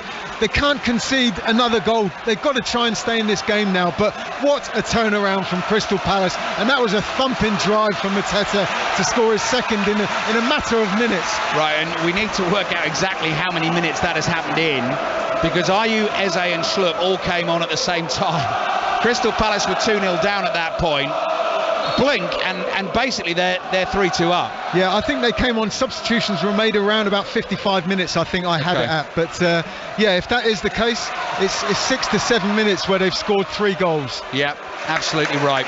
Coming on in the 55th and 56th minutes, Edouard scored in the 59th. Mateta has scored in the 61st.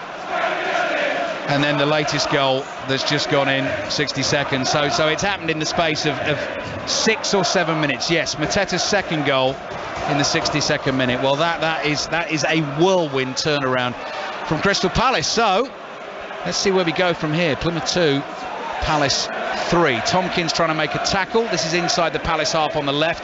Plymouth win the throw. Callum Wright takes it quickly. Goal at Swansea, Aaron Paul. Equaliser, Swansea 2, Bournemouth 2. This is a speculative effort from Jamie Patterson, but he's struck goal from the edge of the area, just fired a daisy cutter, and it's trickled in to the back of the Bournemouth net. Swansea 2, Bournemouth 2, game on. Howard Gillingham getting on at Luton, John Southall. Well, Ali, what a different game this is now. Luton 2, Gillingham 1. Gillingham should have equalised. Nadesan got the other side of Amari Bell. Shot saved by the legs of Tim Krul from the corner. Macaulay Bonne 8 yards out, unmarked, leaning back over the bar. Should have scored. Luton 2, Gillingham 1. Plymouth 2, Palace 3. Jean-Philippe Mateta with 2. Odsonne Edouard with the other 1. Suddenly gone a little bit quiet inside Home Park. 25 minutes to play. Eze on the ball, teasing Plymouth defenders, just dragging them out of position. Plays the pass back here to Schlupp. Schlupp uses a bit of pace to get away on the left. Nice pass from him. Cut back comes here. Oh, you thought about the first time shot. Takes a touch. Dummies. Right-footed effort deflected over the bar. Nearly 4-2.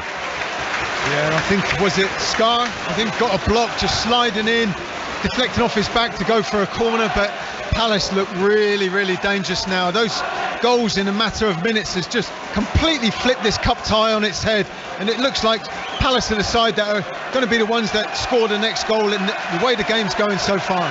3 goals in 4 minutes after the triple change. 58th, 61st, 62nd. That is how it happened. Crash, bang, wallop. Incredible. You know, I've been in a game where you've conceded goals quickly, and it's like you're shell-shocked. So the Argyle players have just got to regroup and stay in the match. Corner to defend. Eze's delivery headed away by Plegat-Suelo. Ayu's there first for Crystal Palace. Plays back into his own half. Tyreek Mitchell across the halfway line. Klein to his right finds Eze, who looks an absolutely class act out here, striding around and controlling things, barely breaking sweat. Latest at Craven Cottage, John Hunt. Fulham 1, Tottenham 1. We've played 65 minutes.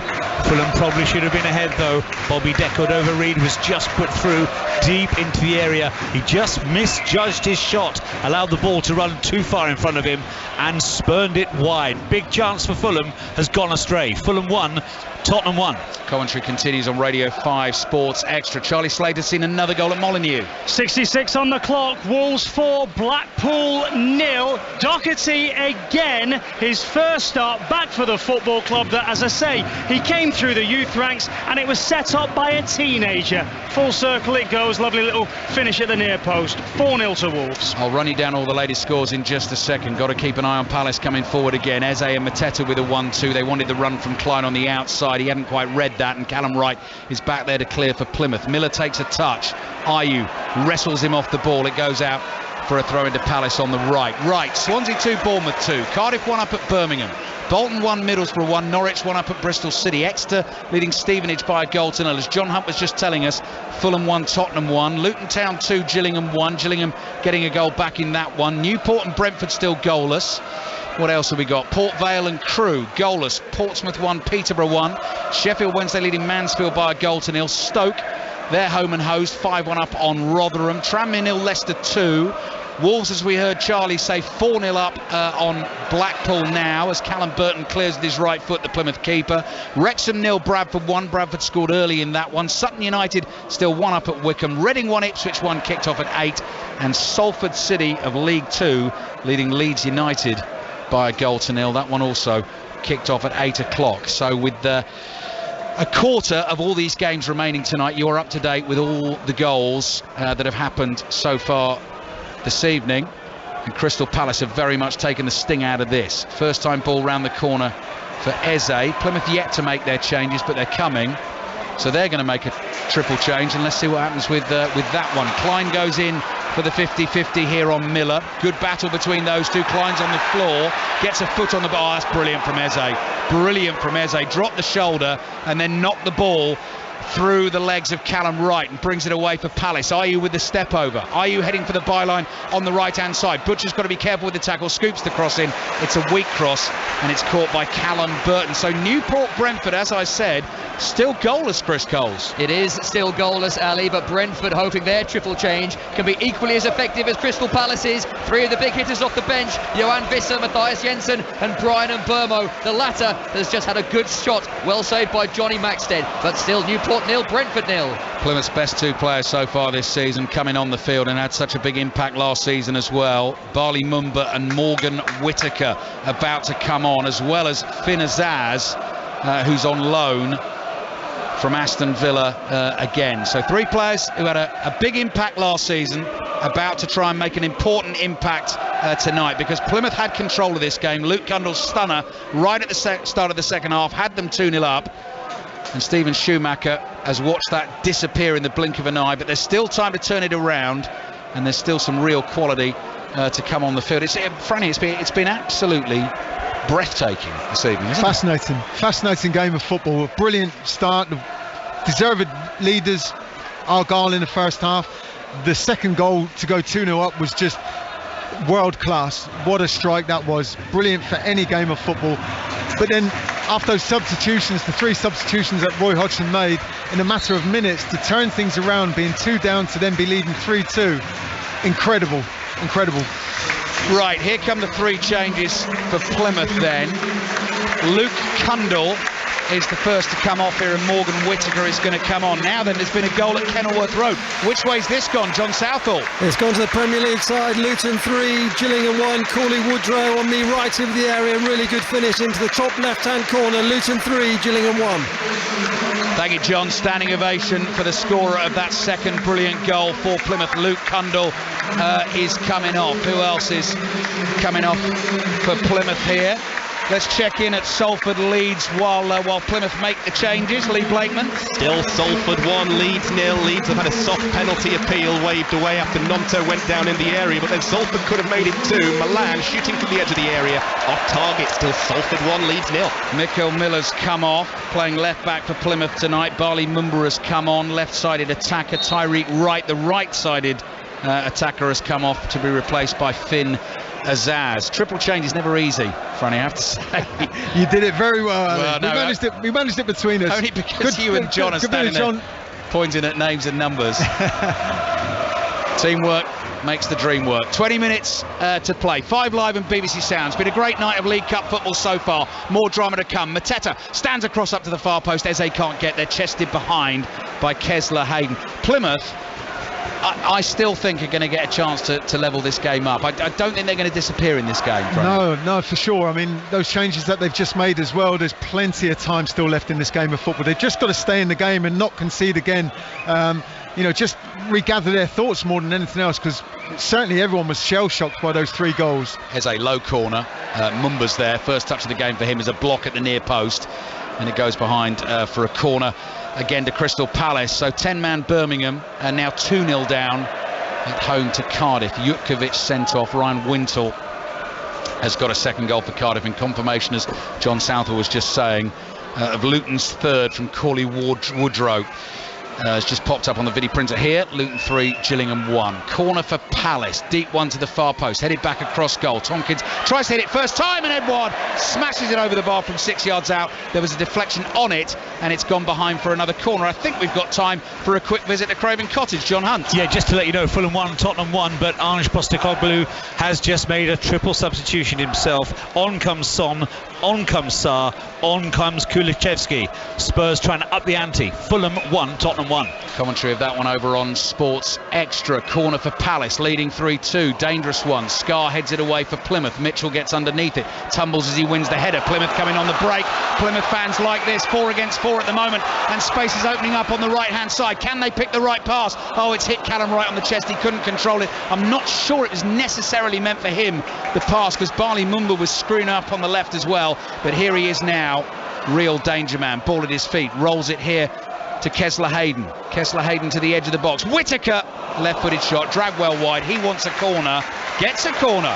Referee saw a touch, so Plymouth have a corner. They trail Crystal Palace 3-2. That's better from Argyle, isn't it? As you say, they're going to get that opportunity to come back into the game, and it was a really dangerous looking counter-attack there. They had their numbers, maybe not the quality on the delivery into the box, but they've won themselves a corner. Franny Benali with us here at Home Park. Birmingham 1, Cardiff 2. 10-man Birmingham immediately back into the game. Scott Hogan has scored there. Corner for Plymouth, all in dark green. In it comes. Edwards flick on for Palace, away and outside the penalty area. Barley Mumba, 25 yards out. Sweet curler from Whittaker just over the bar. Sam Johnston had it covered though, I think, and it's gone behind for the Palace goal kick. Just a quick one actually, Franny. We were talking about this before the game. Sam Johnston, Palace's regular number 1. Dean Henderson on the way. That's serious competition for his place, isn't it? For sure, yeah, and it's one of those positions, Ali, isn't it, that goalkeepers, that clearly want to be a number 1. It's not one of those positions that really gets changed often, is it? So if you're bringing someone in, it's got to be real competition for who's there, or you're bringing them in for a change. So it's fascinating to see that kind of rivalry. It's interesting you mentioned that, actually, because that immediately makes me think of Ramsdale and the David Raya signing at Arsenal. I think it's a really interesting one on that front, on what sort of, I mean, he's obviously bolstering his squad there, but what that says to Ramsdale and what Mikel Arteta is hoping to get out of that. Arsenal, of course, not involved in the League Cup at this stage of the competition. They'll be involved in the next round. Plymouth 2, Palace 3, heading towards the last 15 minutes of this game. Loads of fabulous football commentaries on the way for you at the weekend as well.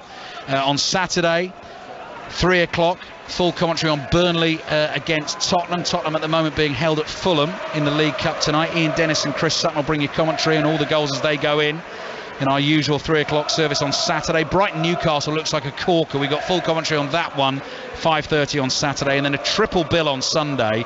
Rangers Celtic at 12, Liverpool Villa at 2, Arsenal Manchester United at 4:30. Ball down the right for Jordan Ayew to chase, getting away from Matt Butcher. Chance for Palace to possibly kill this. Ayew takes a touch, cross comes in. Oh, it falls to Eze at the second attempt, but the ball hits him. He wasn't ready for it, and it rolls into the arms of Callum Burton. Goal at Swansea, Aaron Paul. Swansea 2, Bournemouth 3, just as the board went up for 7 minutes of added on time. Ryan Christie may have clinched this one for the Premier League side. A sweeping move from left into centre. There was Christie inside the box just to push the ball past the goalkeeper. Swansea 2, Bournemouth 3 into 7 minutes of added on time.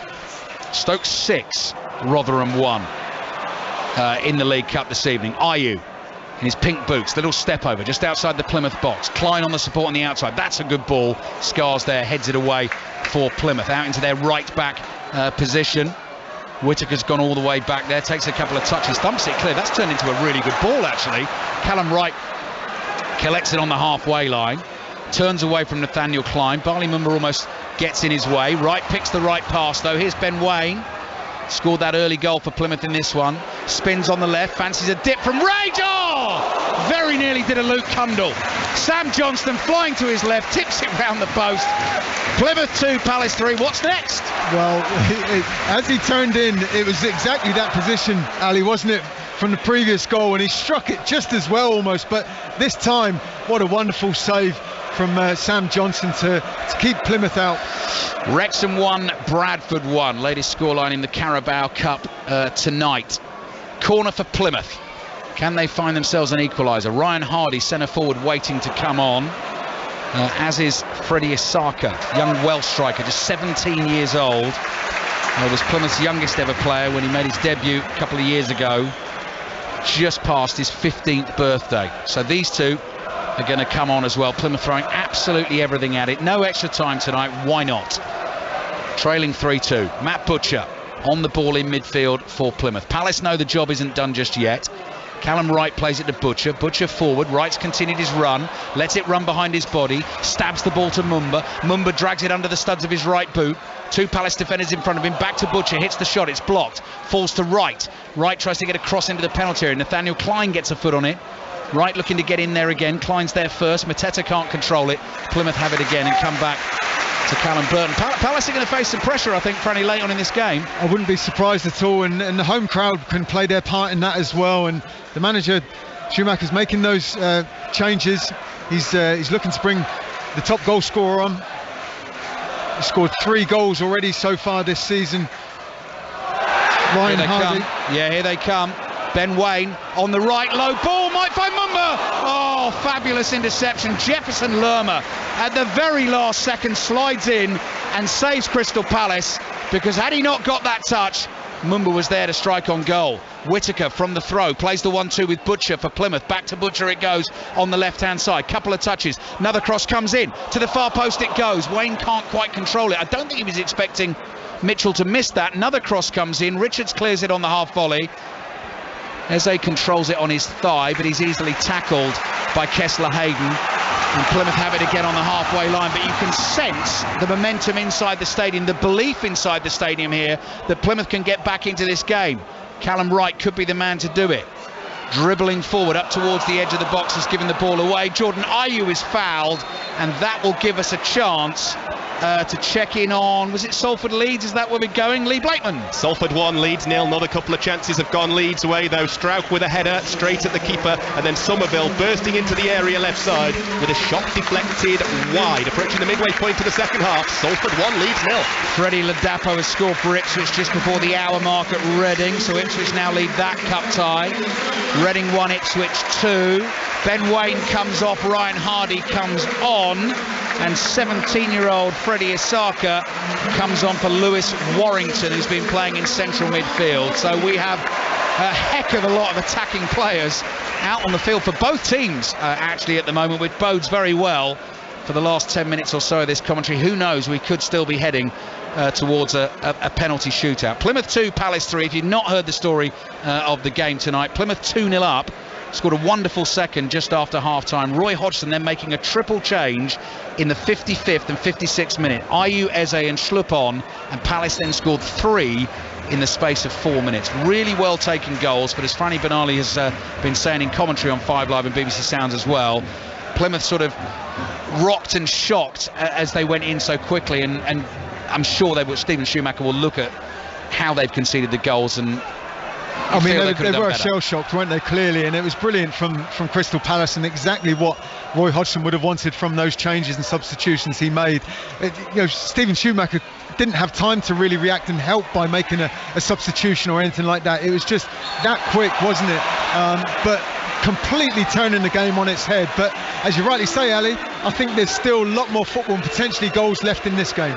Fulham 1, Tottenham 1. Commentary on that one continues on Sports Extra. US Open tennis from 10 o'clock on Sports Extra tonight here on 5 Live. We're with you all the way through until 10:30 with all the reaction and the talking points from the games, and if you miss any of that, it'll all be packaged up nicely for you in the Football Daily podcast, available via the BBC Sounds app every single morning. Free kick for Palace into the last 10 minutes. Eze sees an opportunity, rolls it into Edouard, drives it across the face of goal, palmed away by Burton, and Tompkins couldn't quite get on the end of it. Morgan Whittaker chases it into the right back position for Plymouth, drills a ball low up the middle of the pitch. Jordan Ayew is there to intercept for Palace. The game is very broken up at the moment, and Palace come back to Sam Johnston.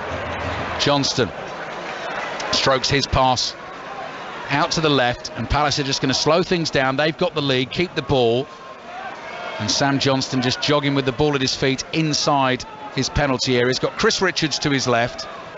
Not going to use him. He's going to hit a diagonal ball from right to left out towards the left wing, and Kane Kessler-Hayden, so impressive in this game for Plymouth, clears it forward. Chris Richards with a decision to make. Plays a little pass to Lerma under pressure from Callum Wright. Good ball from Lerma forward to Ayew, and Palace bring it forward across the halfway line. Getting away from Azaz here is Ayew. Azaz sticks to his task, makes the tackle, and that'll be a throw-in for Plymouth. Ayew and Eze, especially for Crystal Palace, have made a huge difference, haven't they, for this turnaround? Clearly difficult for Argyle to try and sort of steadied themselves as those goals are flying in, but yeah, it's a brilliant cup tie and wonderful game of football. Freddie Osaka very nearly played a pinpoint pass through the Palace back line there. Here's Kessler-Hayden bringing it forward for Plymouth again, but Eze has robbed Butcher on the halfway line. Chance for Palace possibly to get their fourth. Chance for a Mateta hat-trick! He's got it! Jean-Philippe Mateta scores 3 for Crystal Palace, and Crystal Palace look like they're heading through to the third round of the League Cup. Back from 2-0 down, they now lead Plymouth by 4 goals to 2. And it was that match-up again, and it was Eze, a mistake first from Plymouth Argyle, and they'll be kicking themselves about that. It was a sloppy ball, a little bit of a turn, trying to get turned in the middle of the pitch. Eze robs the ball, dribbles forward, then it's a cute little ball. It's only a little 4 or 5 yard pass, diagonal pass for Mateta, but he drives it into that near post past Burton. This game is, I would never have called this. No, the second goal, didn't see it. Second goal went in for Plymouth Argyle. Would never have seen this. No, it's why we love our football. Full time at Swansea. Plymouth fans obviously not loving their football at the moment. Full time at Swansea. Aaron Paul. Swansea 2, Bournemouth 3. 90th minute, Ryan Christie's strike sends Bournemouth through to the third round after some uncomfortable moments. Swansea were brave throughout, so the Premier League side are through. Swansea 2, Bournemouth 3. Mark Gahey's come on as a late sub for Crystal Palace here. They now lead 4-2. Another goal at Molineux. Charlie Slater. 83 on the clock. Wolves 5, Blackpool 0. Scored by the number 63, Nathan Fraser, 18 years old. On his debut, 8 yards out. Drives it into the ground and up over the top of the keeper. 5-0. James Tompkins was the man to come off. Mark Gahey's come on for him. Jean-Philippe Mateta scored 2 goals for Crystal Palace in 32 appearances last season. He's got 3 goals in 1 game tonight. Yellow card dished out for, is that Mateta? Mateta, yeah. 3 goals and a yellow card. So Mateta booked for a foul on Plague at Swallow. Plymouth 2, Palace for, as Franny Polani's just said, you wouldn't have called it when Kundal, right at the start of the second half, whipped that one into the top corner, and Plymouth were right on top at the start of the second half. It was the triple change and the Premier League class really from the players that came on that have told for Crystal Palace tonight. Here come Plymouth. Can they get back into it? Kessler Hayden shot deflected behind for a corner goal at Hillsborough. As Premji. Mansfield a level. Sheffield Wednesday 1, Mansfield Town 1. Reece Oates, he ran at the heart of the Wednesday back line and then angled a low drive past Cameron Dawson. We could be heading to penalties. Sheffield Wednesday 1, Mansfield 1. Yeah, I was just going to have a look down the video printer to see how many of these games might be heading for penalties. Fulham Tottenham could be. Corner comes in. Mateta, the hat-trick hero, heads it straight up in the air. Scar nods it down. Richards is going to let that go behind for a goal kick. Commentary on Fulham Tottenham continues on Sports Extra. So Bolton 1, Middlesbrough 1 could be penalties. Exeter Stevenage is level. Newport Brentford, of course, still 0-0. Port Vale and Crewe are at 0-0. Sheffield Wednesday and Mansfield we know about. Portsmouth Peterborough at 1-1. Wrexham Bradford now 1-1. So plenty of penalty shootouts in the offing this evening. We'll keep you across it all here with you on 5 Live and BBC Sounds through until 10:30 when Colin Murray will take over. And with a 2-goal cushion now, I could see Plymouth scoring a third. I can't see him getting 2, Frank, but couldn't see Palace getting 4. Well, so. That's true. That is very true, Ali. But seeing a few of the home supporters making their way for the exits, which is a real shame because it's been a wonderful atmosphere and a brilliant game of football. But this is cup football, isn't it? And it just goes to show how quick games can change at this level. And the players have made a difference as well. A bit of a masterstroke from Hodgson and the impact that those players have had when they came on. Ball from Whittaker looking for Ryan Hardy through the middle, intercepted by Gahey. Here's Jordan Ayew. Does such good work for Crystal Palace wide on the right here, trying to hold off 2 Plymouth tacklers. Mumba wins the throw for Plymouth, immediately takes it. The ball is played back by Azaz to his goalkeeper Callum Burton. Newport Brentford, as I was saying, not too far from penalties. Chris Coles. Oh, we might not be now, Ali. It's a late heartbreaker for Newport County. Brentford have scored. A bit of Premier League quality off the bench. Matthias Jensen slamming home from close range. And in the 88th minute, it's Newport 0, Brentford 1. Yeah, Premier League quality off the bench. That's what we've seen here at Home Park. One of those players who came off the bench was Jordan Ayew, who created that goal for Odsonne Edouard with his driven cross to the far post. Thinks he should have had a free kick there, doesn't get the decision. Plymouth have got 3 minutes plus added time to try and find themselves 2 goals. Big game for them at home on Saturday ahead of the international break when they host Blackburn, because of course this will be 3 defeats in a row for them. Pass forward from Scar, intercepted. Palace could get another possibly, because Eze's in the mood. Dancing feet wide on the left. Kessler Hayden just sort of shakes his shoulders at him as if he's going to make the tackle. Eze's not falling for that one. Turns away from him. Turns away from Azaz. Too good for everyone here. Eze still going. Little flick pass into the path of Edouard. Mateta's in the middle. Could have got a 4th. They look for Eze instead. The cross is intercepted and it goes behind for a corner to Crystal Palace. Franny Benali. Yeah, it's one of those games now that it's become very open, very stretched. Plymouth Argyle clearly trying to throw a few players forward and take a few more risks at this stage, being 2 goals behind, but Crystal Palace just having that quality, and especially when Eze gets on the ball. I mean, the ball was cut back towards him there, Ali, wasn't it? And it would have been a nice one in some ways for him to have scored a goal, because he's had such an impact since he's come on, been key to all the goals they've scored so far. Fabulous player, key player, I mean the key player you'd say actually for Crystal Palace now, following the departure of Wilfred Zaha. The corner from Eze was looking for Mateta. It was read and intercepted. Here's the 17-year-old Isaka. That's a lovely ball to his left to Ryan Hardy. And Plymouth keep pouring forward here. Hardy bringing the ball into the edge of the box. Half a tackle from Lerma. Spins up in the air. Kessler Hayden tries to hit a very ambitious volley from 30 yards out. Maybe a tired effort, that one. And Azaz is now wrestling with Ayew. Ayew takes it off him. Little turn from Ayew on the halfway line. Doesn't want to be knocked off this ball. Holding on to it. And Kessler Hayden's had enough. Comes through the back of him. Little bit of afters as well. Crystal Palace will get the free kick. Just a little bit of frustration from the young man. It's exactly that, isn't it, Ali? It's a bit of frustration. You know, saw some frustration in a shot he took on that was going wide and got deflected for a corner recently. But aggressive in his pressing there. He's had a very, very good game. And you know, I think Plymouth Argyle, if they do end up losing this, which is heading that way, before we sort of know what we're going to get in added time, they've played very, very well today. Edouard chases a ball through, which bounces on the edge of the Plymouth penalty area, but Burton is able to grab it just before he gets there. More Plymouth fans in front of us, letting the seats flip up behind them, and in a rather resigned fashion heading for the exits. But they'll be back on Saturday. John Akers, our producer tonight, who lives locally, was telling me you've got a real sort of buzz around the city of Plymouth at the moment. The football team is on its way back, very much so, in the Championship. Fabulous title win last season, seeing so many more Plymouth shirts, replica shirts around the city, the sense that sort of football club and city are as one, and we've definitely felt that this evening, despite the disappointment of this cup defeat. Credit to Crystal Palace for turning it around. We're heading towards added time here at Home Park. Still Fulham 1, Tottenham 1. Commentary of that one over on Sports Extra. That one's heading for penalties. 6 minutes of added time remaining here at Home Park, with Crystal Palace leading Plymouth by 4 goals to 2. Chris Richards plays back to Sam Johnston, the Palace keeper. He clears with his left foot. Eze lets that go beyond him. The ball bounces inside the Plymouth half. So 6 minutes to find 2 goals. Kesler Hayden down the right. Morgan Whittaker is fresh. Good runner with the ball as well. Can't quite find the pass. Ayew turns and tries to get Edouard away through the middle. Edouard takes the ball down, running into the penalty area. Kesler Hayden gives him a nudge in the back. Edouard goes down.